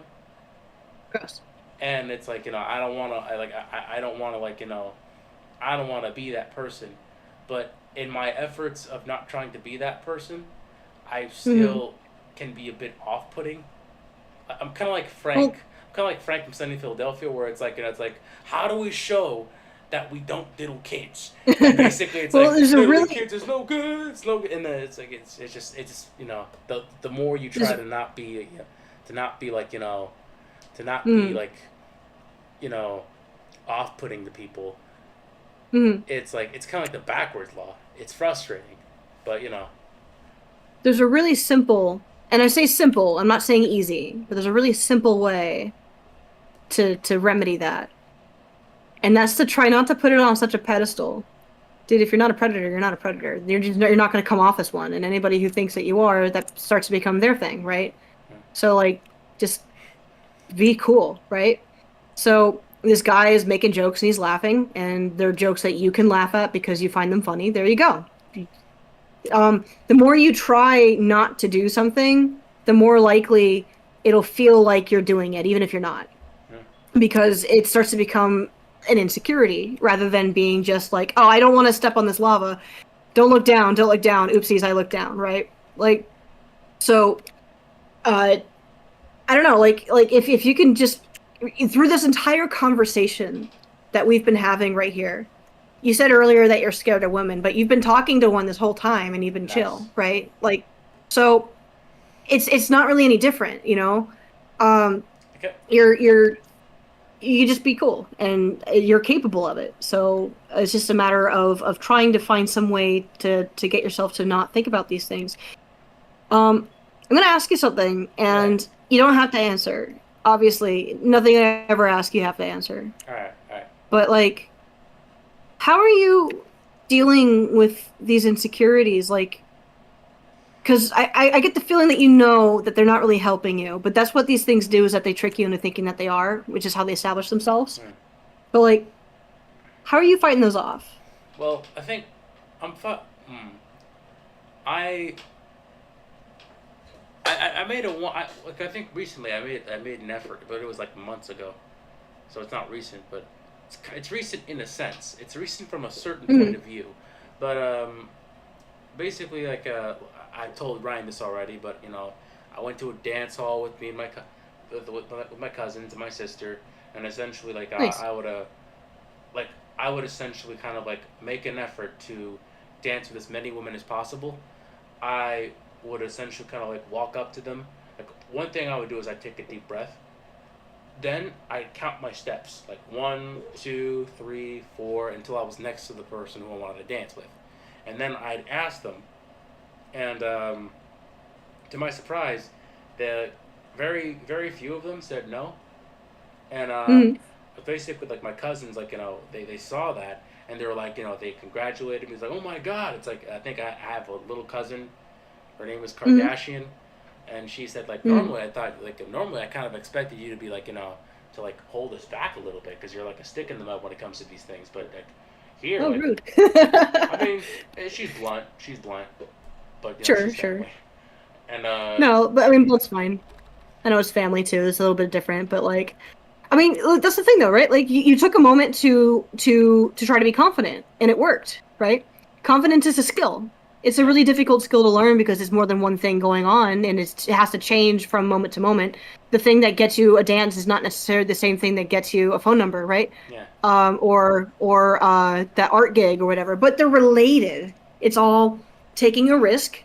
Once you accept the idea that you might look like a goofball and somebody might laugh at you, it becomes easier to do the thing. And then eventually it becomes like the intense. Like if I look stupid and make this happen and I'm not going out of my way to be an asshole while I do it, then I can just let the cringe wash over me. I might be able to laugh along with them. It's actually one of the reasons why I'm such a goofball is because I've sort of accepted that I used to be really, really socially awkward. I'm less so now, but I still kind of am. Like I was talking to somebody the other day and I was like, yeah, I'm like super shy. And they're like, really? You are? It's like, yeah, I get like really anxious. Um, but it it's a skill that you can work on. And when you accept that you can be a goofball or that it might not work out, you accept that no is an answer, then you just it gets easier. It gets the more it's just more mistakes that you're making that you learn from. hmm. It's good. I think that's really awesome that that worked out for you too, man. That's great. Yeah. It's Also, like, exciting. yeah, it's great. It's great. I think I kind of have this weird like thing where it's like if you're a lesbian woman, I can talk to you Hmm. just fine. Like honestly, like, Hmm. I have this friend at work. Her name is like Jazz. She's like the art form, like Hmm. and basically like when I talk like I have no problem because Hmm. it's like hey it's like she's lesbian. I'm a straight guy. It's not gonna happen. So it's like Hmm. there's no pressure. And Yeah. but like if there's like if a heterosexual woman comes in the picture, then there's this tension where it's like, oh my god, do I look stupid? Does she like me? Like all that like all that dumb Hmm. stuff. And it just like it, it's something that I'd like to just like handle and nip in the bud. Hmm. But So I feel like it's like there's a it's gonna take a lot of work. it might not. It might, honestly, I think you're gonna find that it's gonna take less work than you think it is. Hmm. Especially when you change gears. And this is like from me to you, like as a woman to a man, Hmm. as an older woman with more experience, and I'm not, I don't mean to play that card in like the snooty kind of way, but like I've had, I've had more experiences just by virtue of living 10 years, a little less than 10 years more. We're still within the same peer group, but still. These things will go away when you stop focusing on them so much. And if you focus on yourself, you were mentioning in another chat that we had that you were interested or you wish that you had done more sports or whatever. That's such a big help. That's so good. Whether it's like working out or going on runs or joining lacrosse, like it doesn't really matter. You pick something that forces you to physically move and change, and those endorphins and in those confidence boosting moments and everything are all for you. No matter what reason you're really doing it, you're ultimately still doing it for you. And those are the things that change your perspective on how you act around other people, in particular, other people who make you feel nervous, like women that you want to date. It doesn't have to be them; they could be for job interviews too. But these are the things that can help. Is you already have a degree of that necessary emotional self-awareness just based off of our conversations, but it's still being driven by the the self-consciousness, which is fair. It's there. Everybody has it, and everybody's got to deal with it. So like, when you switch gears from focusing on, okay, how do I act around women? How do I change that? Obviously, that's not a bad question to have, but you also got to be comfortable in your own skin. So what's something that you can do that will actively pursue being comfortable in your own skin? It doesn't have to be working out. That's just a really good example of one thing that can happen. It could be just focusing on something else that gives you confidence. It could be cooking. It could be like maybe you get really good at working on cars. It could be art. Art's a little bit isolating though, so that's why I suggest other things that are more like social, like sports or like going to classes or whatever. You know what I mean? Like, it just, you got to learn more about yourself and commit to yourself, and people will react to that accordingly. Confidence is a really difficult skill to learn. Yeah, it is. It is. It really is. I think.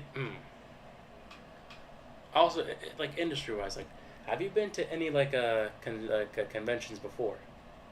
Oh yeah. When I was a kid, I used to go to some of the cons that my dad and grandfather would go to. So like I've been to WonderCon and DragonCon. I've done Comic Con. As an adult and a professional, and also as a fan, I've gone to Anime Expo. I used to table there for a few years. I think like 5-ish years, maybe 6, maybe.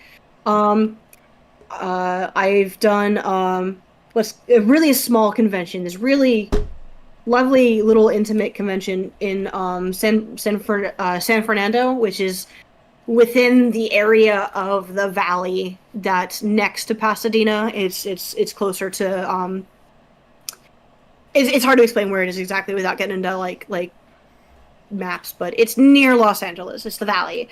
And I've been to what else have I done? There's a convention in Santa Clarita I did. I don't remember what it was called. I think it was like SakuraCon. And there's a few others. Anime LA I did once. That one was funny. It was the only one I went to that was in a hotel. Wait, no, the one in Santa Clarita was in a hotel too. But that one was really interesting because we went there. I didn't officially have a table, but I was trying to promote with Wilson, my partner.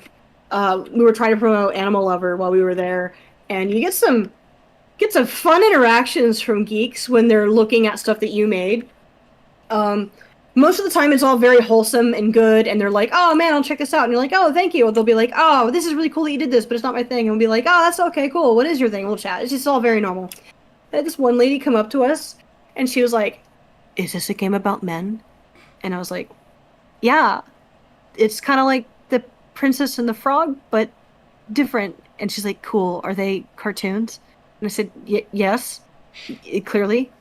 Good, because I only like cartoon men. I only like cartoon men. I don't date real men. I only date cartoon men. And it was just, that stuck with me. She really went off about it.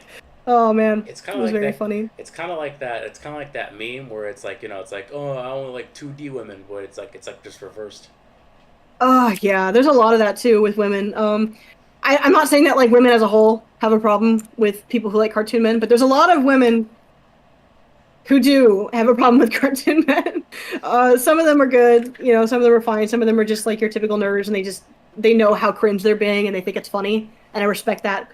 But there's definitely a demographic Have you? between both men and women of people who just don't they've not found a way out of that shell, and they double down on it, and there it is. I Yeah, only date cartoon people.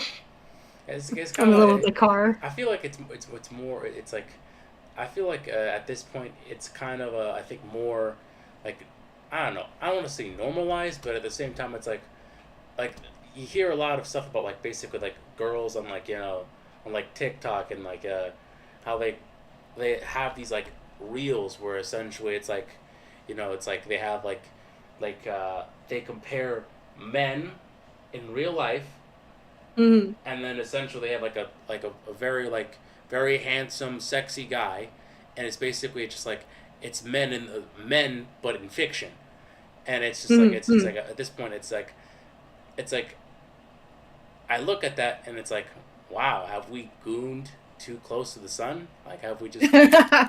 I feel AI is gonna make things real weird, yeah, it's like like in that regard. yeah, especially with like AI girlfriends. Like at first it was like a sci-fi concept with like I think Mm, her, like her, and I think I don't mm, know that one time in Rocky 3 when like Adrian's brother Mayor that they've alluded to Adrian's like brother like having sexual relations with a robot, but now it's like it's getting more in real. Rocky, Yeah, Rocky 3 I think, or maybe it was the coach. I don't know, but are there robots in Rocky 3? hold on. Yeah, like wait, no, was it Rocky 3 or Rocky 5? Like I don't Dolph know. Lundgren I've was never in seen. Dolph Lundgren was in it. No, I know. I think. Hold on. How No, many no, Rocky movies are there? Does Creed count? I no. think Creed does count. Creed does count. I've not actually watched any of the Rocky movies Oh no, yet. no. Rocky 4, I think. Okay. Rocky 4. Does he fight a robot? No, he fights Dolph Lundgren. Aw, But that's like fighting a robot, right? yeah, but maybe Okay, close enough. close enough. Maybe. But it's like either the coach or like Adrian's brother banged a robot, and that's like becoming more and more real. And at this point, it's like Mm, it's like it's just like it's kind of scary where it's like maybe multi-billion-dollar corporations are kind of like are just like trying to capitalize on that, so that it's like we live in an isolated world where like we're expected to do nothing but consume, and like it's like the only connection that we have are basically these like large language models that are programmed to basically like just say these like very very flirtatious and clever lines. mm. I think it's going to be as big of a problem. I think most people are happy to have normal. There's Social already a things. pushback, right? Of people wanting to go out and touch grass and stop having smartphones. Like there's a push. So I think it's going to end up being like there's going to be some people who have. There's going to be more people who have the problem than now because it's going to be more accessible and more normalized over time. But I don't know. My faith in humanity isn't completely shattered yet. We're not Hmm. there yet. At least in that regard. Someday it'll happen. I'm prepared. All right, all right, all right. You know what I mean? Like, I don't know. I talk to a lot of people, and just by that virtue alone, I feel very confident in thinking that most of them would not take up an AI partner, and that alone is reason enough to like maybe have hope in humanity still. Yeah, Give it another 10 years, then we can worry. yeah. When the technology like really improves, and the robots Yeah. don't and the robots don't look like corpses. They actually look like actual humans. uh, See, you know, one of the things I like about the there was a movie for oh my god, why can't I think of it? iRobot with Will Smith in it. And there's a lot about that movie that's not good.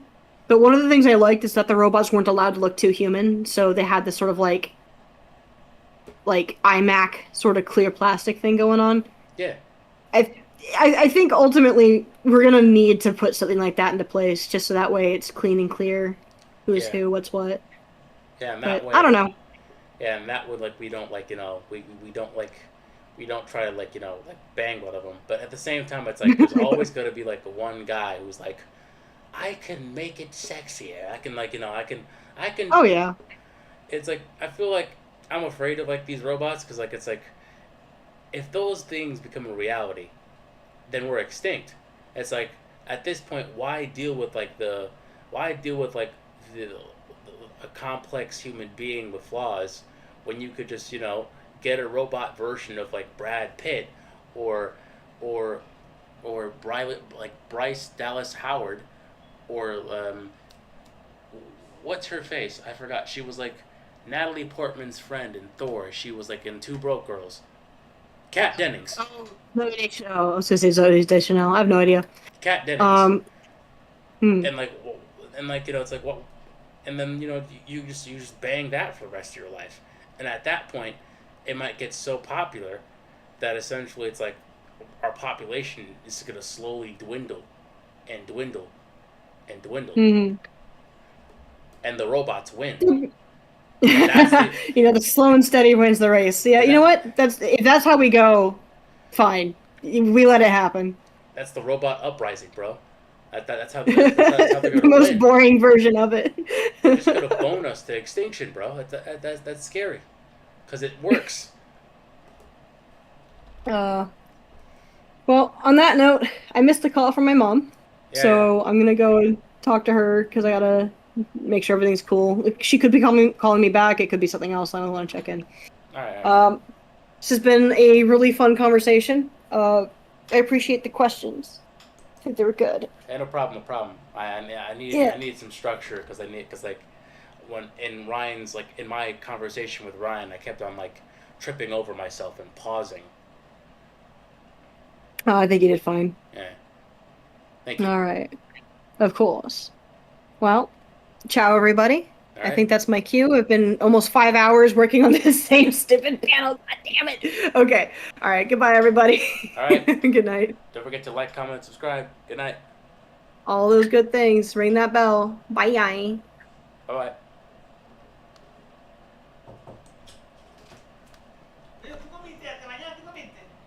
I took a shower, but I didn't eat yet. I will eat soon. Yes. No.